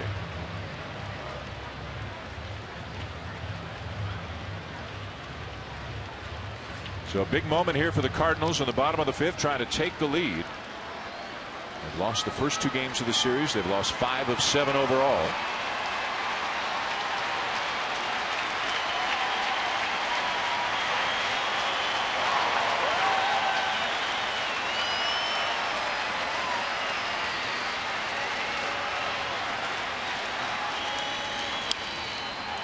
Down to third, coming home. Out at the plate is Carpenter. And Matt Carpenter is looking into Mike Matheny. They're going to decide whether or not they want to challenge this. We mentioned the only way that Matt Carpenter can't score on a grounder is to hit a ball to third base. And Castellanos, a great running play, and whoa. Yeah, that was a lot closer, I think, than You originally thought. I mean, it looked like he was out from watching it live, but now you see the replay. It looked like they're challenging. Or did the foot get across the plate before the tag was applied up on the back of the leg? It looked like he tagged him on his back foot, on the bent foot there. Cool. Now there has to be evidence to overturn it. The call on the field was out. So is there clear and convincing evidence? Oh, wow. That's looks somewhat safe. Clear and convincing. Yeah, that looks safe. Yeah. Pretty safe.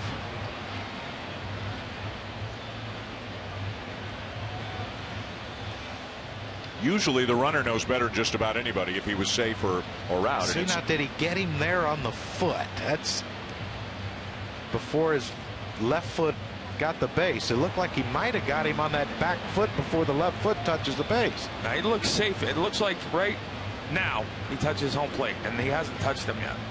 I don't know if he touched it there because it looked like his foot was off the ground. Fans here are seeing the same replays you're seeing. They've made their call. Yeah, they always. Yeah. Mike Matheny's looking up to the Jumbotron as well. It'll be up to the folks in New York to decide whether or not this call is overturned or not. Let's go down to Buster. Guys, what you're hearing from people in baseball this year is that these calls are not being reversed unless there's absolutely crystal clear and convincing evidence that it needs to be overturned. Well, let's see if they feel that way.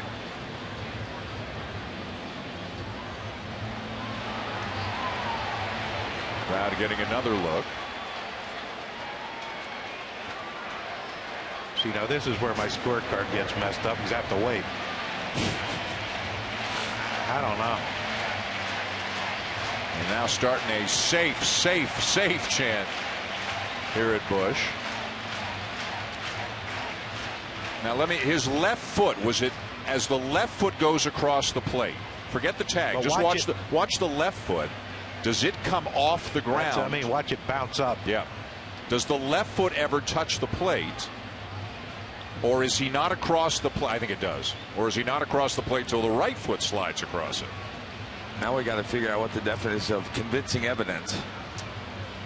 Well, my feeling is if it takes this long, right, then don't they have to stick with the call on the field? Otherwise, it's obviously not clear and convincing. The one thing that I was blown away by last year, they talked about the stats. Almost 50% of the calls were overturned, and I didn't think it talked about the umpires being bad. I think as much as it talked about how hard it is to do that job in real time. Yeah.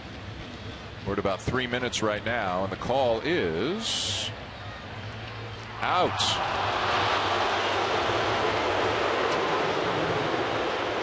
So the call stands. There is not enough clear and convincing evidence in the minds of the umpiring officials in New York to overturn it.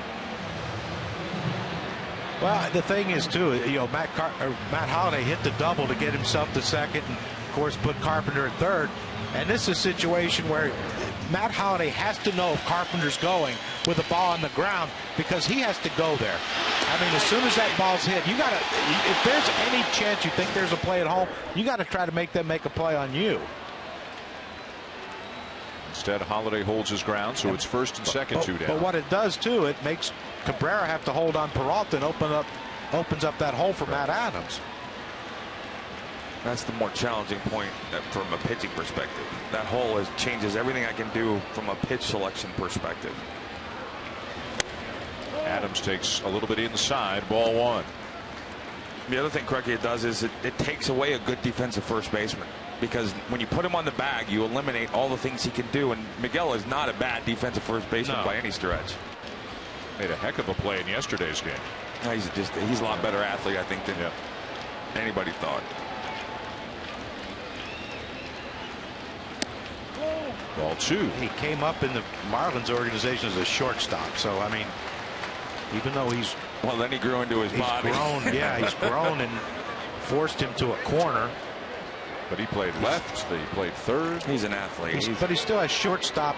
It's like a guy in high school that's a guard. And he, has a growth spurt that goes up to 6'8". He still has the guard in him.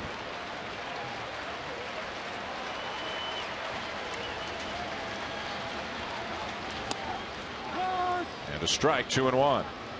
The other piece for me is just watching how much he enjoys playing the game. He's always got a smile. And I guess when you're hitting 480 with 900 homers, it's easy to smile. But he's always kind of been, since everything's scored away in his life, he's been a happy guy. Simon trying to. Never seen that before. See, that as a manager, that's not a good thing. You got 2 outs. You need to focus on the hitters. The only thing that matters here.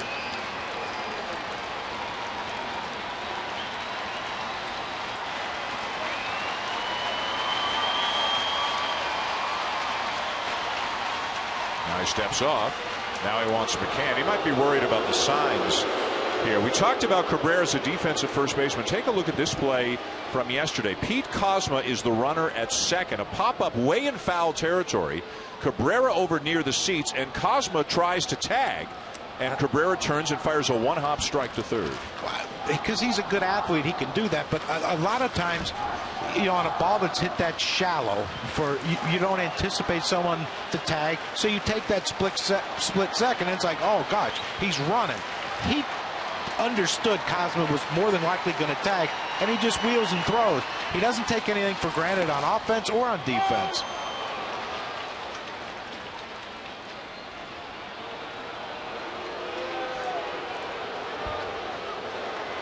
Cabrera's even getting a little bit frustrated here because Simon needs so much help from McCann here after every pitch. Because he wants to hit. It's a tempo. It is a tempo thing. I got to believe Cracky for defenders. It's brutal. Yeah. A lot of times you figure those are the things. Figure those out before the game.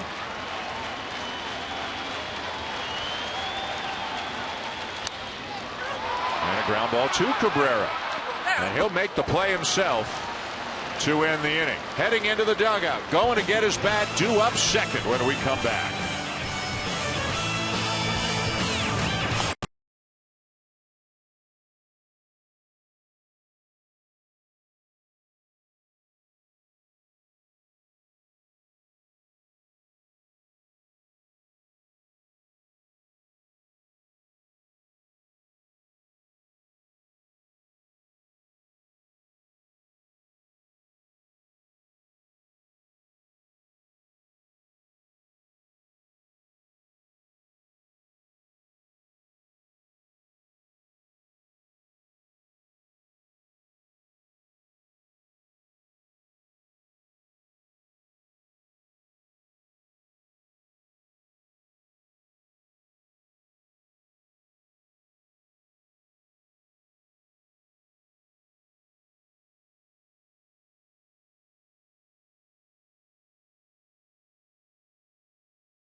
Welcome back to St. Louis, where Miguel Cabrera and the Detroit Tigers are trying to sweep the Cardinals. We're tied at 1.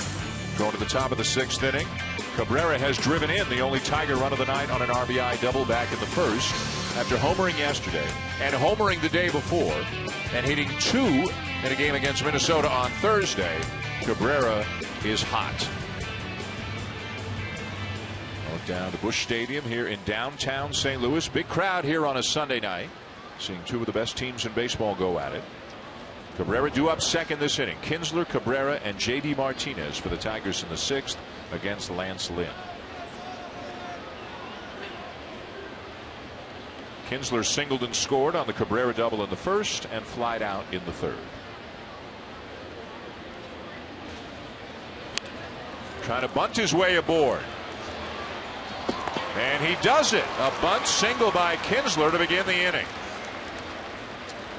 That will bring up Cabrera, and maybe we should have, and maybe we did know way back when, 2003 to be exact, World Series, a rookie, and Roger Clemens buzzes the tower on Cabrera, and in the same at bat, 6 pitches later, Miguel Cabrera takes the rocket deep and gone.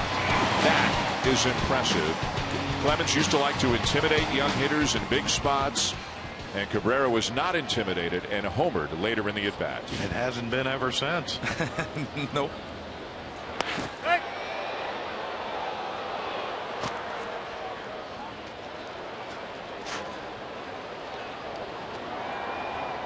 not sure Kinsler will be running in this situation. I can't even. I was just going to say, I'm not sure of a situation where you'd want to even make that close over there. You don't want that base open. No.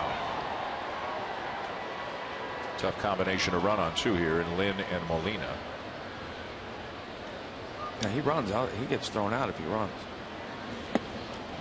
And he takes the bat out of Miguel's hands too. Because if he runs and gets thrown out, I put him on. If he runs and gets thrown out, you put Cabrera on? Yeah, absolutely. If I'm Lance, yeah, no question.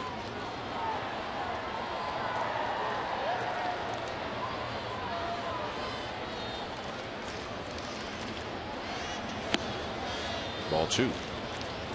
And that is the pitch you cannot afford to throw against a guy like this. When you're trying to get him out, you cannot throw him a pitch that he doesn't have to think about, which is exactly what that was right there. I find the humor in it that Miguel Cabrera is actually stepping out and looking at third base coach Dave Clark for a sign. What's he going to give? I think he's giving him homer to right center or left center. Now to play right side, 2-1.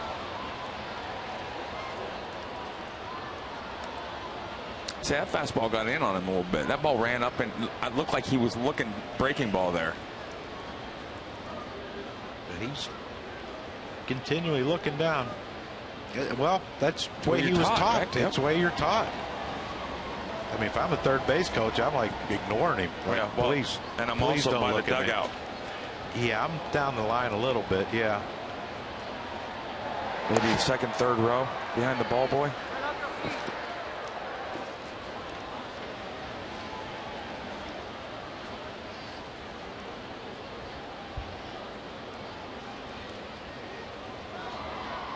Tigers have done some running when Cabrera's been at the plate. Kinsler's got 4. Ghost has 6. Rajay Davis leads off sometimes. He could fly. Popped him up. And Borges is there, 1 down.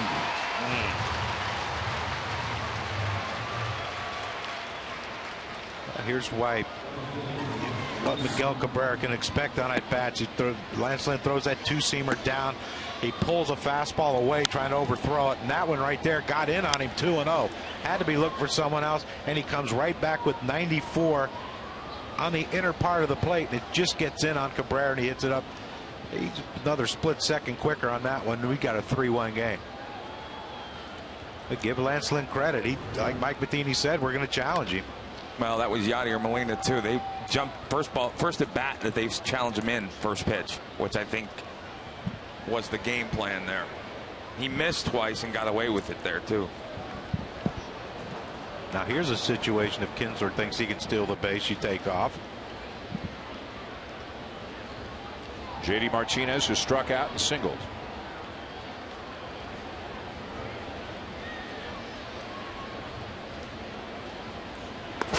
Kinsler draws another throw.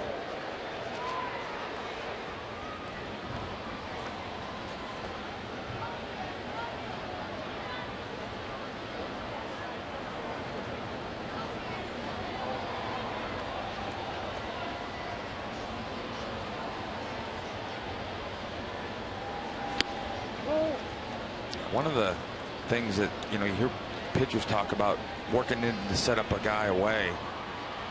You just saw that's the batter pitcher matchup that you love to follow throughout a game. He's still mad.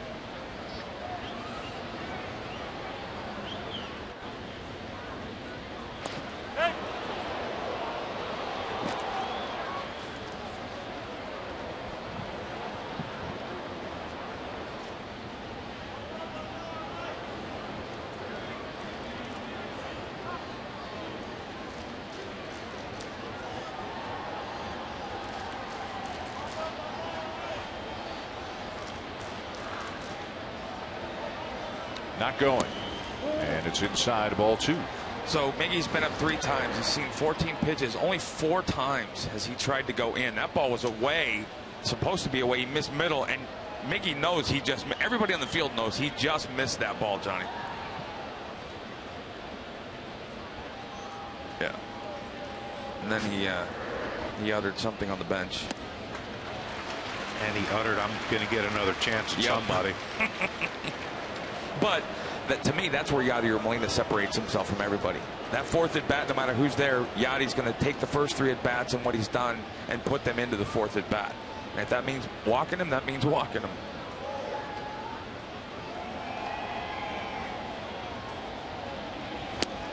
Got him. 2 down.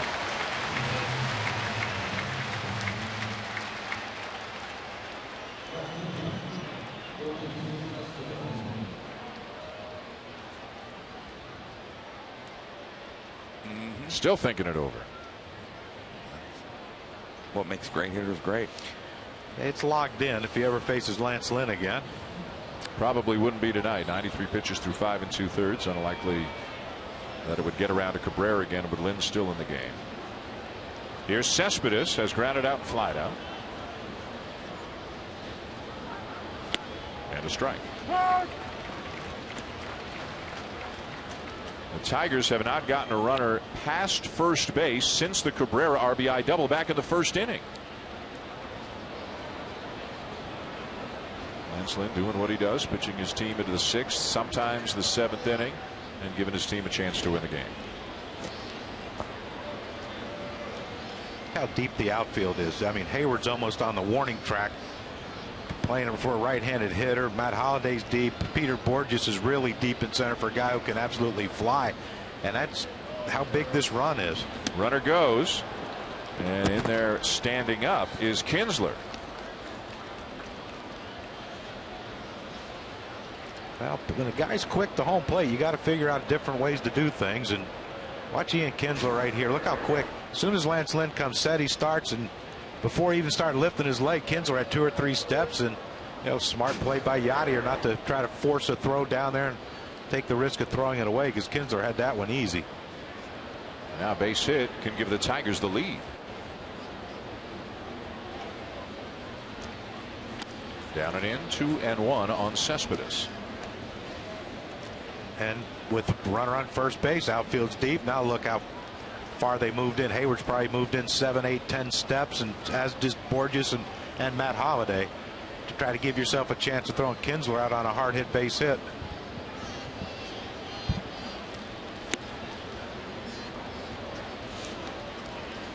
No activity in the Cardinal bullpen. Nearing 100 pitches is Lynn.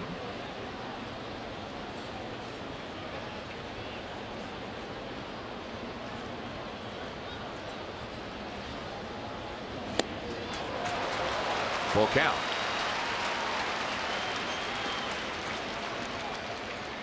He won't walk very much. Up there to swing the bat.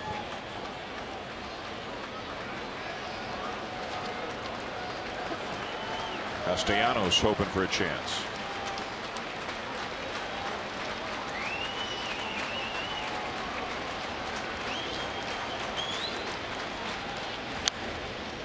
Good pitch. He's made back-to-back really good pitches, and Cespedes is battling. Cespedes has only walked 5 times this year in 147 at bats, and one of the 5 was intentional. Which is exactly why you're seeing, I think, the pitch selection you're seeing with the base open. You don't have to throw a strike to strike him out in Yadi's mind.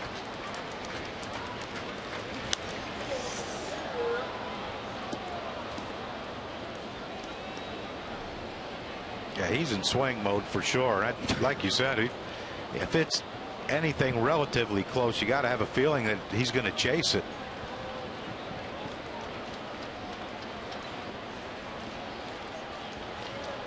Lynn at 100 pitches right now, about to throw the 8th pitch of this at bat to Cespedes. Go ahead run out at second, and it's a swing and a miss to end the inning. Strikeout number 7 for Lynn.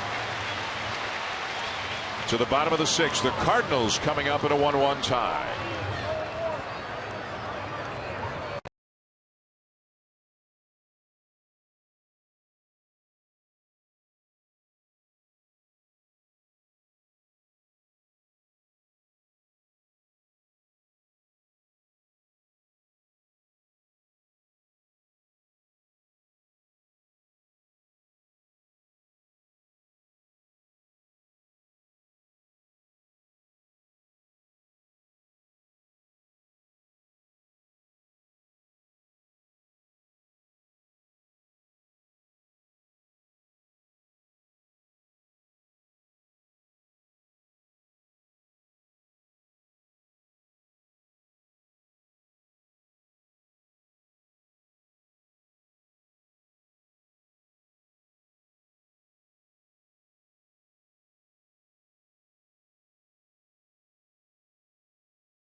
Welcome back to downtown St. Louis. Sunday Night Baseball on ESPN. Dan Schulman, John Kruk, Kurt Schilling, Buster Olney, and Yadier Molina, who takes a strike from Alfredo Simon to get the bottom of the 6th underway in a 1-1 tie.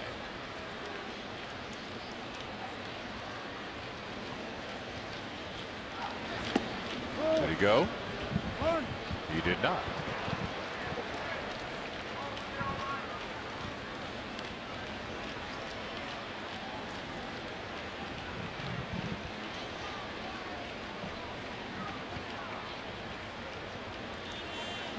Might be one of those times when Yachty gets his first home run of the year. Did he get enough? Nope, shy of the track. And Molina retired 1 down. ESPN Sunday Night Baseball, presented by Taco Bell, is brought to you by Jurassic World. The park is open June 12th. See it in theaters, Real D and IMAX 3D. And John Deere. Nothing runs like a deer.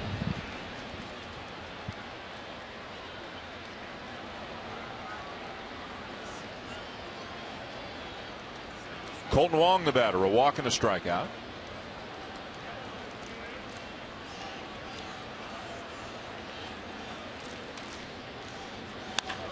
And a fly ball driven deep right field, hit a ton. It is gone.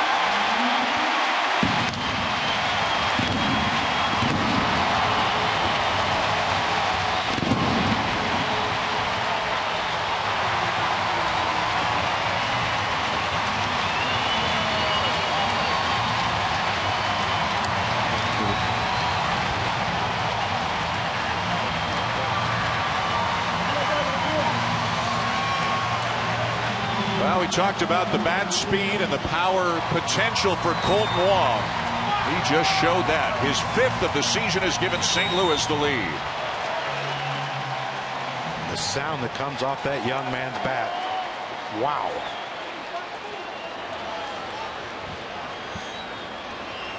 Peter Borges, the batter. Lance Lynn is out in the on-deck circle right now. There was some activity. Mitch Harris was up at the Cardinals pen. Maybe that home run just changed things. Although Lynn could still be called back.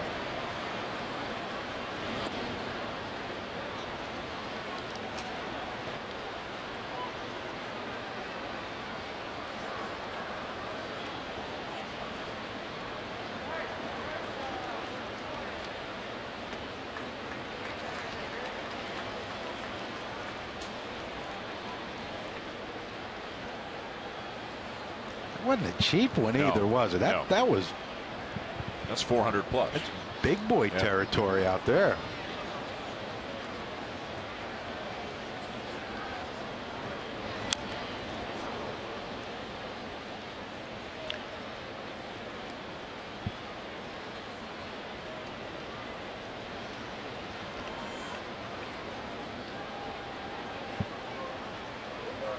They tell us it was measured at 434 feet.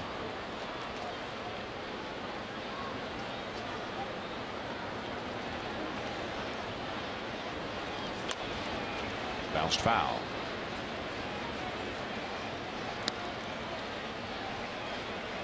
Over the bullpen. And not by a little.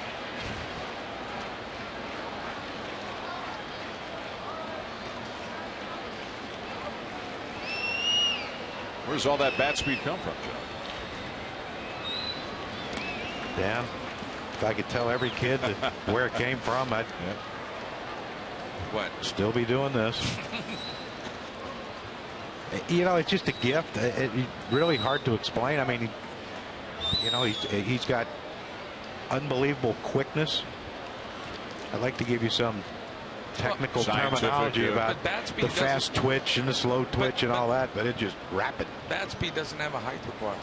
I mean, Dustin Pedroia's got a quick bat. Yep.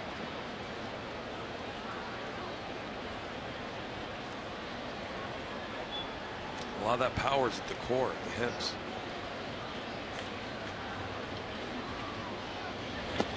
Ball 4.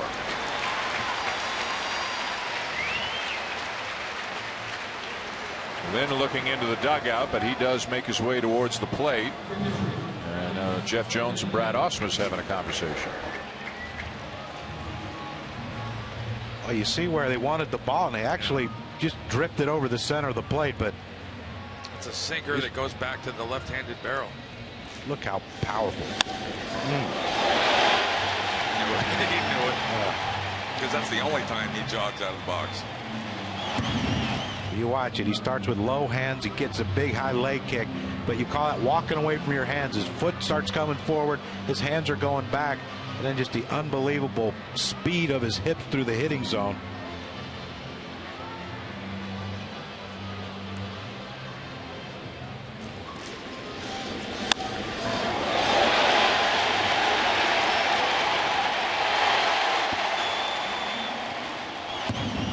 Fifth home run on the season for Wong was a no-doubter. The Cardinals have a 2-1 lead. A runner at first, one out. Lynn will stay to hit. Alex Wilson is now up in the Tigers' pen. Inside the bag at third, Castellanos looking for the bunt from Lynn.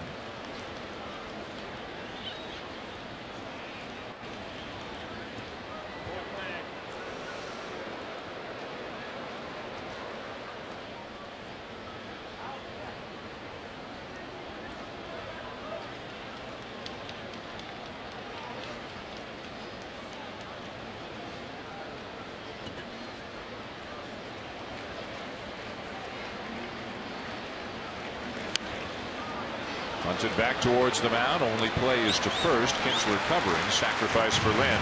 Moves Borges to second. 2 down.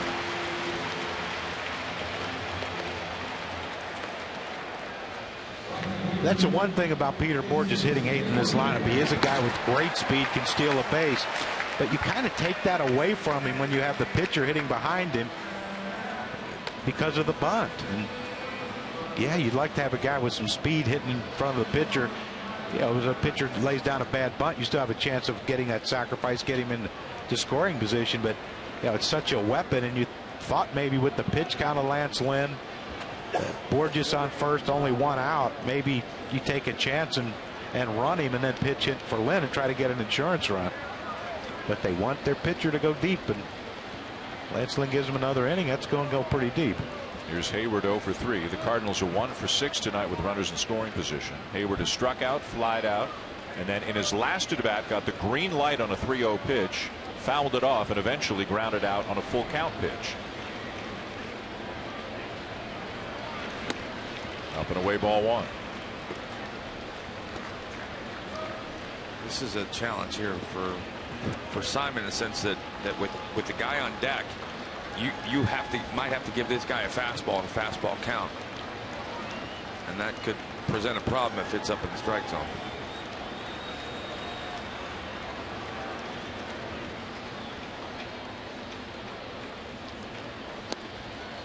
Off speed and in there, 1-1. Look where Iglesias is playing. That's, you know, Jason Hayward pull on the ground, but he does hit the ball the other way. And with Peter Borges on second base, you got to try to keep him somewhat close. Even though a left-handed hitter, Castellanos, is way off the line, you know, Borges might be able to steal this base if he decides to go. But Hayward can also hit that hole and drive him in. I mean, what's the downside defensively if he steals third base? There's 2 outs, right? I mean, this hitter is everything to me because I don't want Carpenter up with a runner in scoring position. So I position my defense based on the hitter. I don't care about, let him take third base.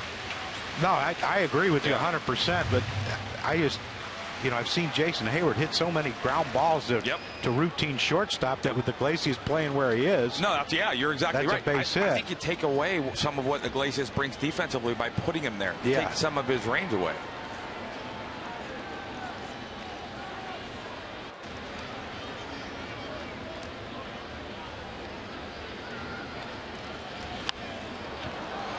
Popped up left side and headed out of play. The other piece for me, if I'm the catcher right now, just focus on the hitter. I don't care about the runner. Get the hitter right here. There's 2 outs. Don't look back. Don't hold. Don't do anything. Just focus on making the pitch. And even though Iglesias is playing kind of behind the runner a little bit closer to second base than normal, he's still out in the outfield grass. Right. So it's not like he's going to sneak in behind Borges without Borges hearing one of the 10 or 15 steps he's going to have to take to get there.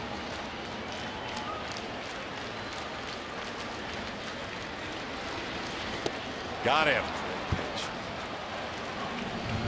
Hayward strikes out and the inning is over, but not before Colton Wong brings this big crowd to its feet here in the bottom of the 6th inning with a no doubt about it home run over the bullpen in right field. The Cardinals have a 2-1 lead.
Hey, tomorrow night, Monday Night Baseball, presented by USAA. It will be the Cardinals again. They will make their way to Citi Field and oppose Matt Harvey.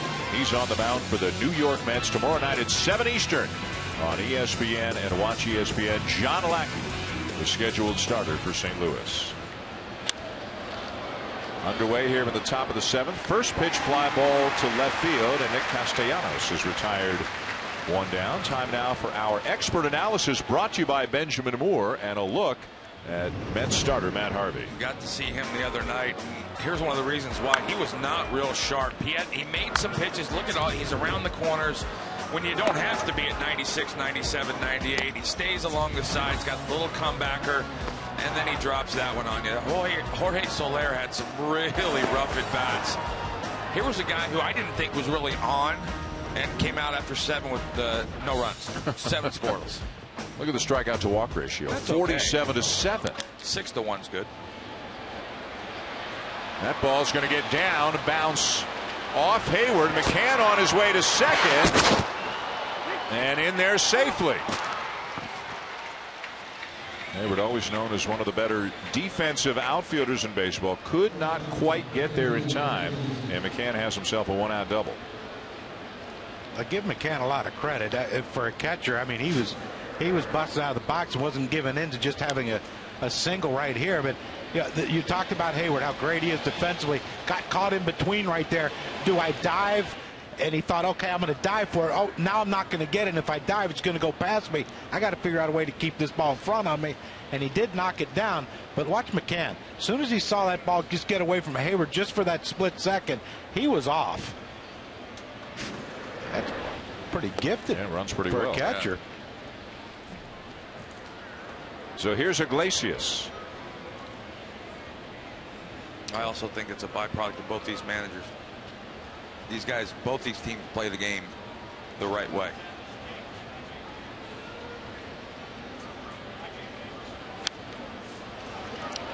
And I say this every week, Dan, and I know Crucky heard me talk about this a lot. That first out of the inning, this is why it's such a crucial thing. Because there's 1 out and the runner's on second base. So if I get both hitters, I'm good. They have to get a hit. They have to, or I have to make a mistake for them to score a run.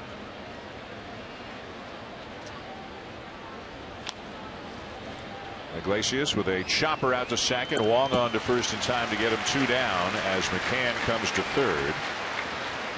And with a pitcher spot due up, we're going to have a pinch hitter. Rajai Davis was out there, but he has been called back, and I think we have a Victor Martinez sighting. His first at bat of the series.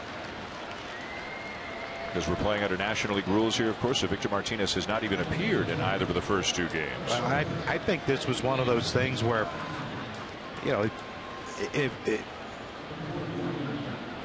if McCann was still at second base, he probably would have hit Rajai Davis, knowing that if he sends Victor up there, they're just going to walk him to get the goes. For some inexplicable reason, you don't usually walk someone with a runner on third, which I don't understand at all.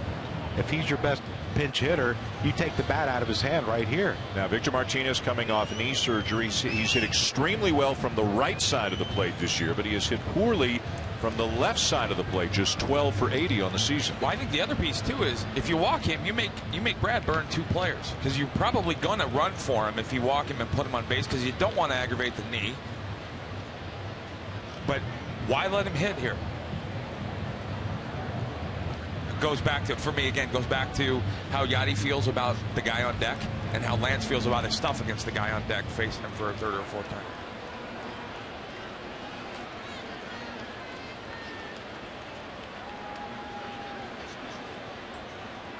But I don't let him hit here, and it's a huge mistake, I think, if they let him swing about here. Seth Maness is up in the Cardinal pen. No, the last thing you want to do is say, okay, let's see if we can get him to chase a pitch or 2, and then if we fall behind 2-0, we're going to walk him. But now you're risking, you know, even though Yadier Molina is one of the greatest catchers. Right? Victor Martinez knows that. Yeah, he's not going. I don't think he's going to chase bad pitches, but now you're risking possibly a wild pitch. Well, this is trusting your catcher and your pitcher.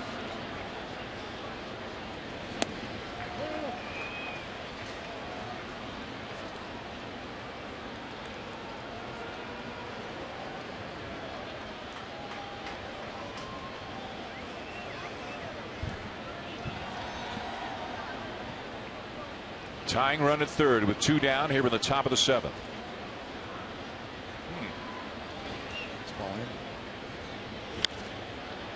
Little pop up, and it will be caught by Carpenter in foul territory to win the inning.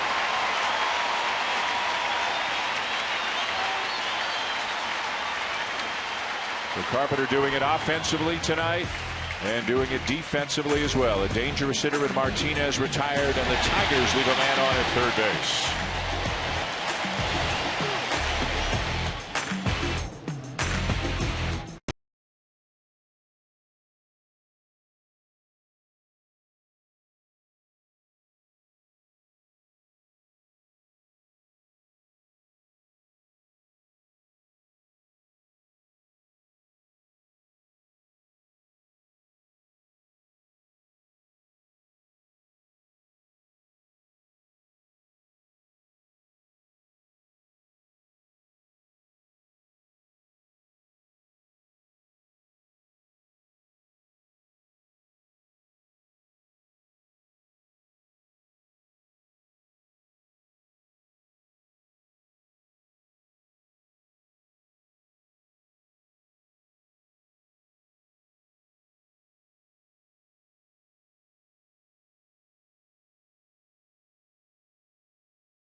Welcome back to Sunday Night Baseball, presented by Taco Bell.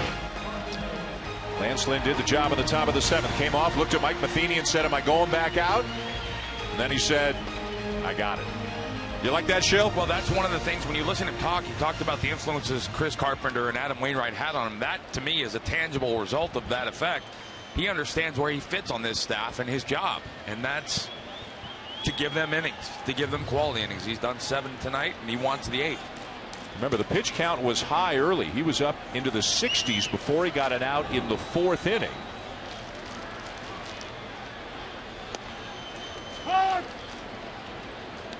And he's at 108 pitches right now, but it looks like Lynn will go back out for the 8th. Alex Wilson is into the game now for the Tigers.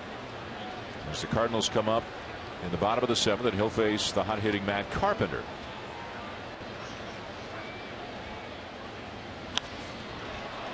Got in on his hands enough to jam him, and a lazy fly ball to left center for Ghosts. It's time to vote for your All-Stars with the 2015 Esurance MLB All-Star Game ballot for the 2015 All-Star Game. Vote at MLB.com/vote.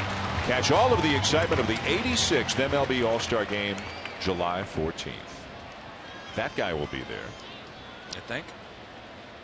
He might get a couple votes. Crooked glasses on his stat. We got it. That could cost him a vote or two. Matt Holliday, the batter. A fly ball, a walk, and a double.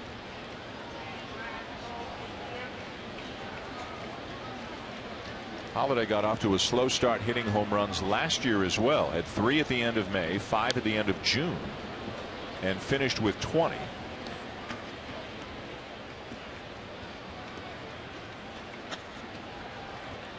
But yet hitting well with runners in scoring position this year, driving in runs.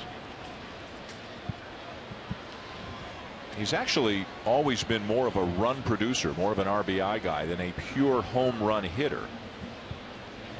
His numbers with St. Louis: 20, 22, 27, 22, 28. You have to go back to 2007 in Colorado. There you go. When he hit more than 30 home runs. Well, and I think that's what made people expect 30. And this is who he is. He's a run-producing, very aggressive hitter. And a presence. Yeah. A presence at the plate. I mean, well, I didn't walk in the locker room because he was getting dressed today. So that presence, he's a demanding guy, huge guy, and he always has been. Line back to the mound, 2 down.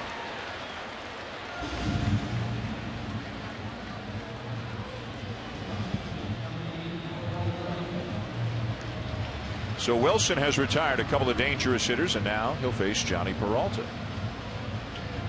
0 for 3. All is quiet in the Cardinal pen. It will indeed be Lance Lynn to come out for the 8th inning.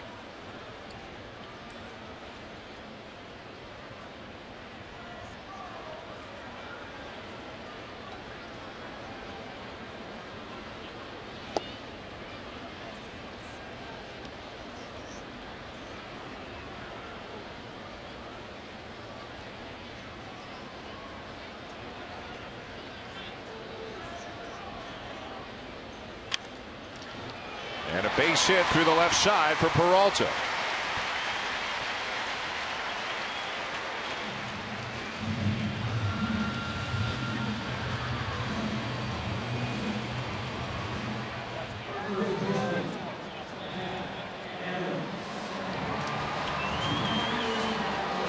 And Brad Ausmus is out, and he's made the call to the bullpen. He wants the left-hander Tom Gorzolani to face the left-hand hitting Matt Adams. So we'll step aside. The Cardinals up 2-1, batting at the bottom of the 7th, looking for more.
Well, they're starting to pack up some of the gear. Even Fredbird working overtime here to get the Cardinals ready for their road trip. They will head to New York tonight and take on the Mets tomorrow night. Monday Night Baseball presented by USAA. Matt Harvey will be on the mound as the Mets host the Cardinals.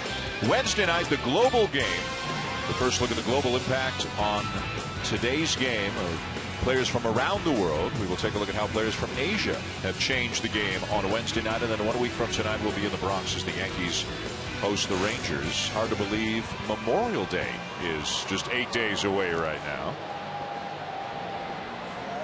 The new pitcher, veteran left-hander Tom Gorzolani, his first year with the Tigers. Now lefties are hitting Gorzolani at a higher clip this year than righties are, and they did the same thing to him last year. And he's brought in to face Matt Adams, and Adams is listed for a pinch hitter in Mark Reynolds. That goes to show you what numbers mean. Lefties hitting better. We're going to bring in a righty who can almost put this game out of reach with one swing. He got some big time power. He won't be looking to hit the hole. No. Now you're going to try to first to 30.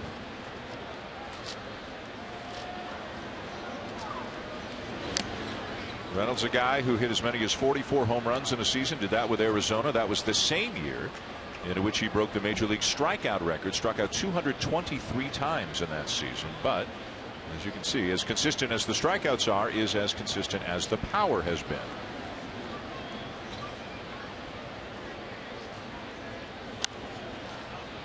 Now to play.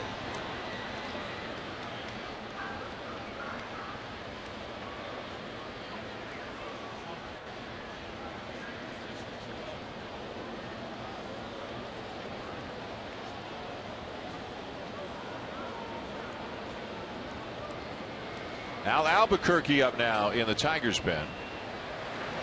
Tigers bullpen has actually settled down, done a pretty nice job the last couple of weeks or so for the most part. Blocked by McCann. Good block. He's an impressive kid, McCann. He blocking the ball. We heard Brad Osmus tell us about how he really prepares, how to game plan against the other team's offense. But that's a tough one. Yeah, and that thing, you've seen sometimes it rolls up the arm like that, or the armpit, and it rolls down into the chest protector, and you can't find it. He really impressive kid. There's a base hit into left field for Reynolds. Peralta to second on the play.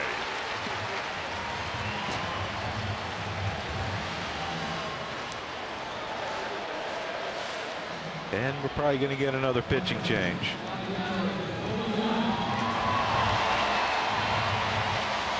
Molina was looking into the dugout, half expecting it.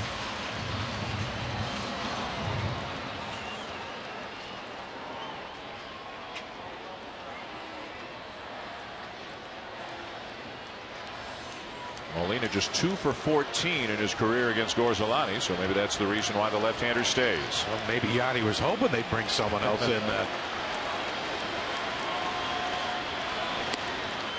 A strike to start him. Molina 1 for 3 tonight. He doubled back in the 4th inning. The Cardinals are up 2-1 as they bat here in the bottom of the 7th. Trying to salvage the final game of this 3-game series. Lost 10-4 Friday night. Lost 4-3 yesterday. And all 3 outfielders for the Detroit Tigers have excellent arms. So Peralta's got to get a great secondary lead here. And that one finds a hole. Here comes the runner. Cespedes' throw. The tag, and he is out at the plate.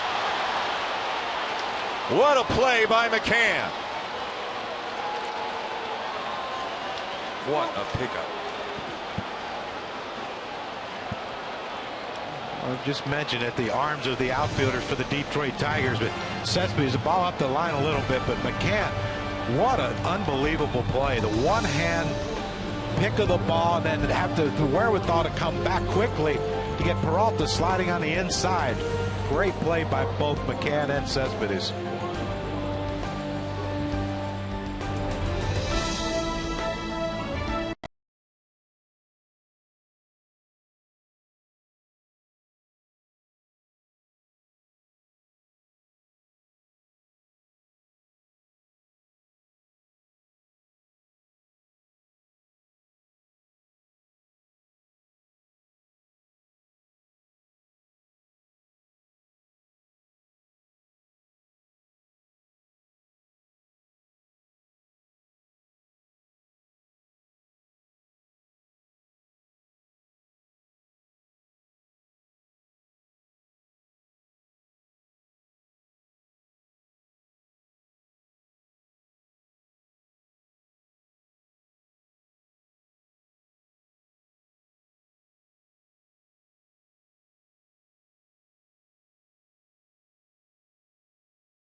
Every out-of-market game live in HD on more than 400 devices with MLB.TV Premium, the #1 live streaming sports service. Real-time highlights, live look-ins, pitch tracking widget, and more every night on every device. Visit MLB.TV for details. To the top of the 8th inning in St. Louis, the Cardinals still clinging to a 2-1 lead. And Lance Lynn back on the mound for the 8th inning. The last time that Lynn took the mound in the 8th inning of the game was September 11th of last season. And we talked early on the loss of Wainwright, the bullpen throwing a lot of innings, and every quality inning, guys, that they can get out of a starter is huge for the entire team's cause. And you come off the mound and you tell your manager, I want this. Yeah. This is the hitter, but this hitter is everything, right? The lead. And he gave it to him. Yep. Huge. One down. Now, guys, let's go back to the last half inning and Peralta getting thrown out at the plate. Yeah. Oh, I'm sorry. Go ahead. But I mentioned the secondary lead and how important it is to get off. Now, they're not holding him on. He's not going to steal. He had 2 bounces and then came to a complete stop and then had to restart. And that's what gave Cespedes the chance to throw him out at home on a great play by McCann. But, you know, when you know no one's going to try to pick you off, the infielders are way back. You know, Johnny Peralta, you know, you have to get 2, 3, 4 shuffle steps, but you have to keep your momentum going toward third. It's fundamentals. I mean, that's the kind of stuff you work at it in spring training. You generally don't work on it again, but it ends up winning and losing games. With one out, here's Kinsler. Guarding the line at third is Carpenter. He's a step and a half from the bag. Well, and you see he's moved in. Kinsler bunted the last at bat to get on first base, and he's moved in. On deck is Miguel Cabrera. He probably won't be in for him. Yeah. Just a guess. Probably a good one. Manus and Segrist, right-hander, left-hander, both up in the pen. Crowd wanted to strike. K-Zone thought it was a strike. Well, I was going to say earlier, one of the things about Larry Vanover is I always felt like 7th, 8th, and 9th inning, his strike zone got a little tighter. And with Questek, that's kind of changed for most people. But him and Jerry Crawford, one of the other veteran umpire, tend to get smaller as the game got later. Oh, yeah, see. So Lynn thinks it should be 2-2. Mike Matheny thinks it should be 2-2, but instead it's a walk. Yachty got his mask off too. Yeah. Talking to him. Yep. That's what a good catcher does. And is Lynn going to stay? 116 pitches. And Cabrera's 4th look at him tonight.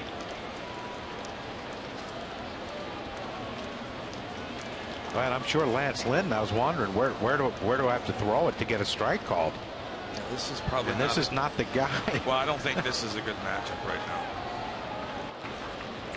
for the Cardinals. I mean, Cabrera's never a good matchup, but seeing him for the 4th time tonight against the guy who's really a 2-pitch pitcher to a guy like Miggy becomes the problem. And I think Yachty feels that too. When you look at it, coming into this at bat, he had seen 14 pitches tonight, and only 4 times he had gone in. And when you look at the pitches, first inning, that's the pitch away he drove for the double, gets him to swing of the pitch away, and then watch this, gets away with one. Honestly, right there, he doesn't have a lot of options as a guy with it that is a 2-pitch pitcher. You might see, maybe his 2nd or 3rd curveball of the night in this at bat, just because, well, this is the game. If I'm Lance Lynn, this is my last hitter, which is why I'm surprised that Mike is not making the move. It's a huge emotional swing if he gets him out or if he doesn't.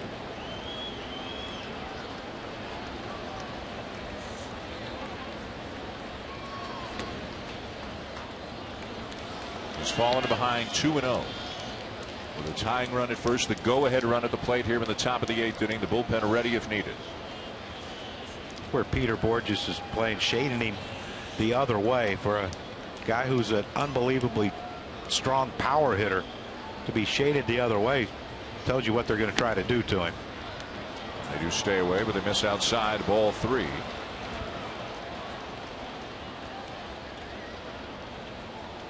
There's a huge gap in left center field. If he hits that gap, you're going to see Kinsler score pretty easily.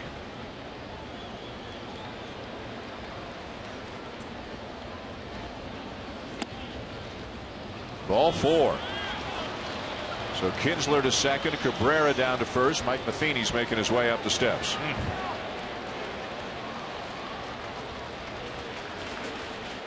I wouldn't be surprised if Mike Matheny stays out there till Larry Vanover joins the show.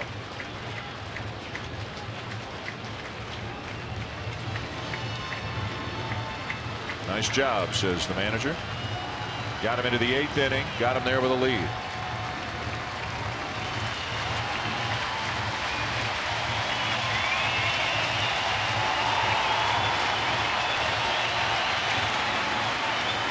Lynn out, right-hander Seth Maness on his way in with a couple men on for the Tigers here in the 8th.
So a terrific job by Lance Lynn. He's out of the game here in the 8th inning, and as Kurt Schilling predicted, things got a little bit heated. We'll show it to you in a moment. A couple of pitches that the Cardinals wanted to go their way, and Larry Vanover called them both balls.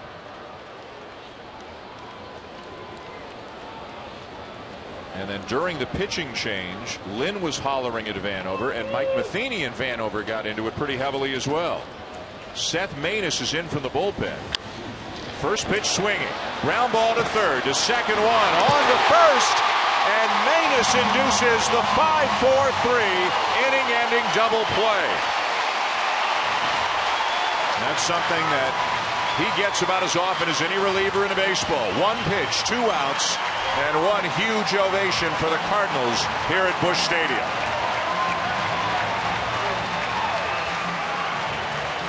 The Tigers threaten but don't score, and St. Louis still has the lead.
Always having a good time at Busch Stadium, especially when the home side is winning, and they are right now. A 2-1 lead for the Cardinals going to the bottom of the 8th inning. Colton Wong, who provided that lead with a home run in the 6th, leads off the 8th against Tom Gorzolani.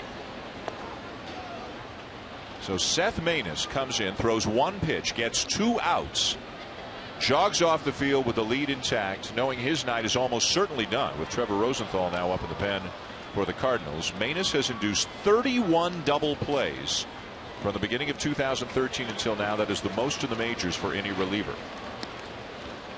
It's amazing. One guy can throw 120 and the other guy throws 1, and they're both going to feel the same way if they win this game. Yep.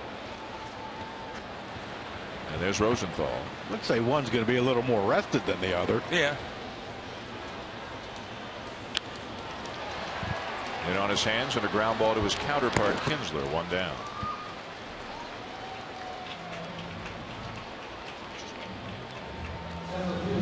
Time now for our high strength performance, brought to you by Chevy Silverado. If you missed it earlier, this is the reason the Cardinals have the lead right now. 434 feet, Crucky. Yeah, that's you talk to Mike Matheny, you talk to Cardinals coaches, and even other players on the team, and there's no question he has the highest bat speed on this team, and the ball jumps off his bat when he hits it, and there was no doubt about that one. Peter Borges is the batter, with 1 out here in the bottom of the 8th inning. Borges has tripled, been intentionally walked, and then walked again.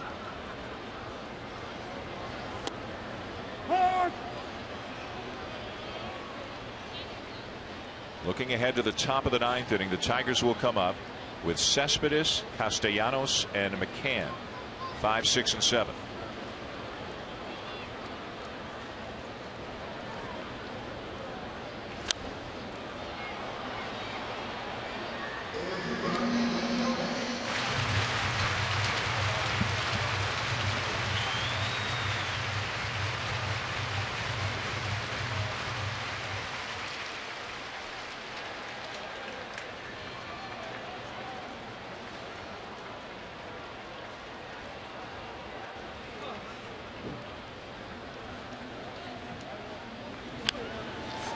And a grounder to short. Iglesias in time to get the speedy Borges 2 down. ESPN Sunday Night Baseball is presented by Taco Bell. Defect to the next generation of breakfast. Wake up, live Mas. And in part by Chevrolet. Find new roads. There's the double play that ended the top of the 8th inning. Maness doing his job.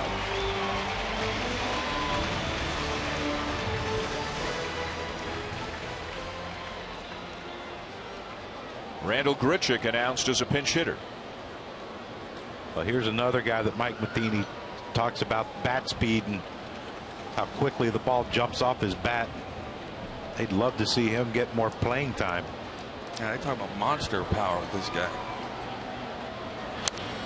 Just activated off the DL yesterday. Was out with a back injury. Missed a month. And went 2 for 4 with a double. Hit in the leadoff spot yesterday for the Cardinals. They are without Jay. He's on the DL. But with Holiday, Borges, and Hayward, 3 other outfielders in front of him. Well, he could certainly spell Hayward from time to time against a lefty.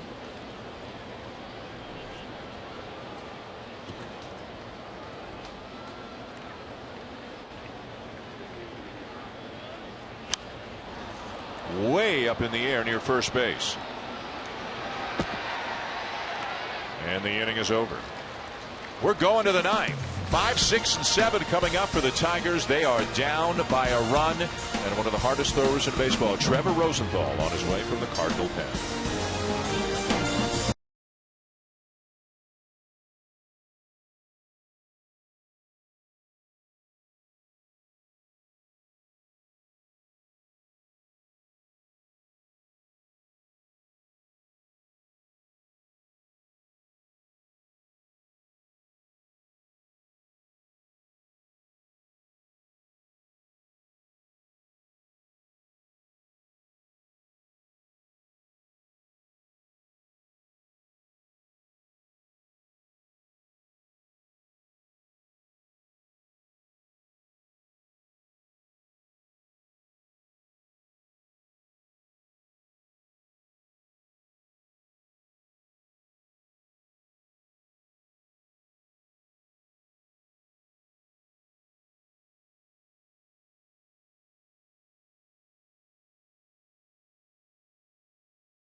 Thanks to all who sent in their tweets by using hashtag #RepMyTeam every Sunday. Be sure to send in a picture on how you support your team, and your tweet could wind up on TV. So many Tigers fans around the country, so many Cardinals fans around the country. And a 2-1 lead for St. Louis as we go to the top of the ninth. And Cardinal closer Trevor Rosenthal is into the game, and he is off to a very good start this season. And get ready for 96 to 98. Cespedes swings underneath at 0-1. Like that. 12 for 13 in save opportunities. He's really cut down on the walks. He walked 42 in 70 innings last year. He's walked 6 in 18 innings this year. Well, we talked to Mike today about this, and I honestly buy into this. He's moved to the stretch completely. He doesn't throw from the windup. I think finding that consistency and being able to repeat your delivery, it's huge, especially for young pitchers, because you go from that many walks to this few, and something dramatic has happened. He throws 100, and now he's commanding it.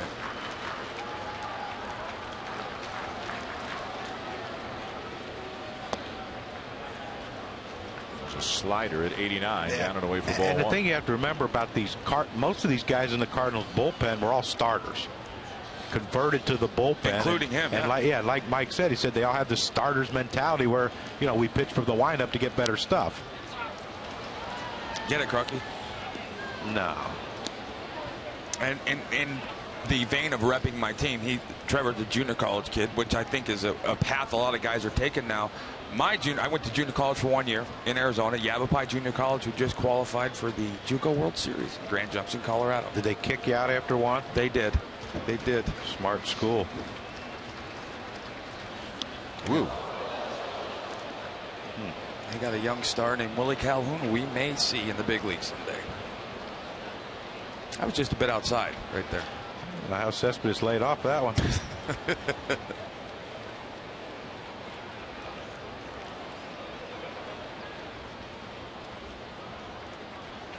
2-2.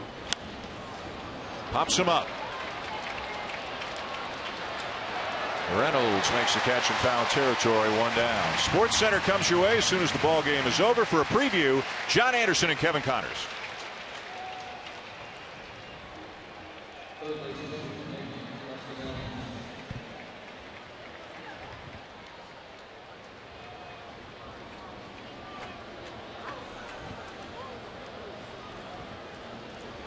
Former Cardinal Shelby Miller 1 out away from a no-hitter today for Atlanta.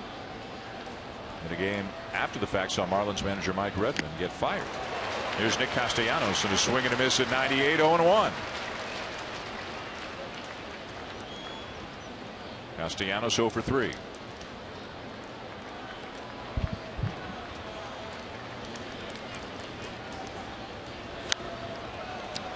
Crunky, why do hitters swing at that pitch up? So do you see it better? You see it so good. Right. And as soon as you start to swing, you realize it's going to be probably by you. But yeah, this is the one you see. I mean, it's coming right at you. But you don't see guys chase that ball down below the knees. You can see Molina almost standing up there, wanting Rosenthal to elevate the fastball again.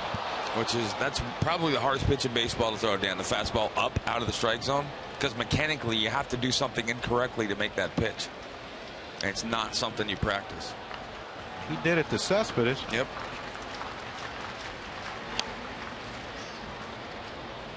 .87-mile-an-hour changeup. Huh? Kids went to JUCO to stay in school. Cabrera's had a heck of a weekend. Drove in the Tigers' only run tonight. Will he get another opportunity at some point? Can the Tigers tie it up? Maybe force extra innings here. Looks like they're going to be down to their final out right here as Castellanos grounds out.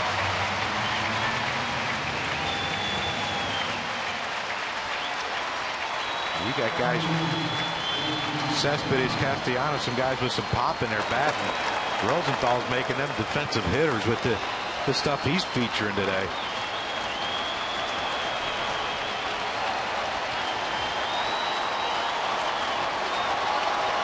It'll be up to James McCann to try to keep it going for the Tigers. He doubled his last time up. He made a great defensive play on a short hop throw from left field, tagging Johnny Peralta out at the plate to end the 7th inning.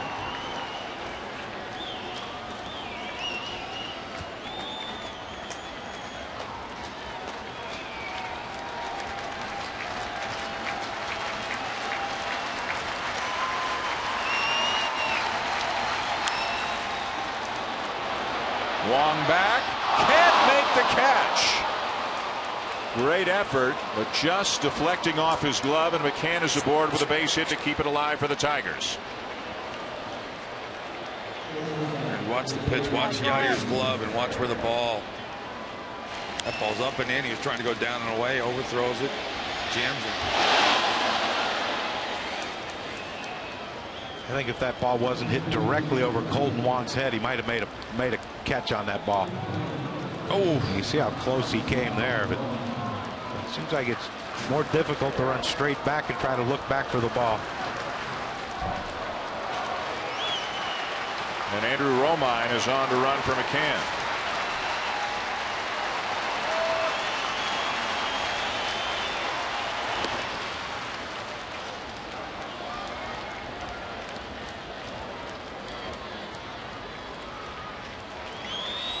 Jose Iglesias, the batter, leads the American League in batting in the 7th inning or later.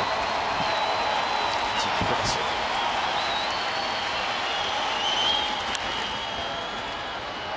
Caught by Wong, and that's the ball game.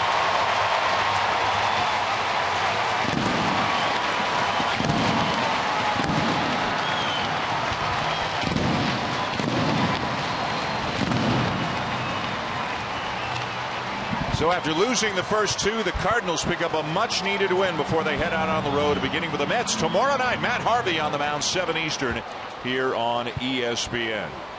For John Kruk, Kurt Schilling, Buster Olney, I'm Dan Schulman saying thanks for watching and so long from Busch Stadium. Time now for SportsCenter. Once again, back to the studio, John Anderson and Kevin Connors.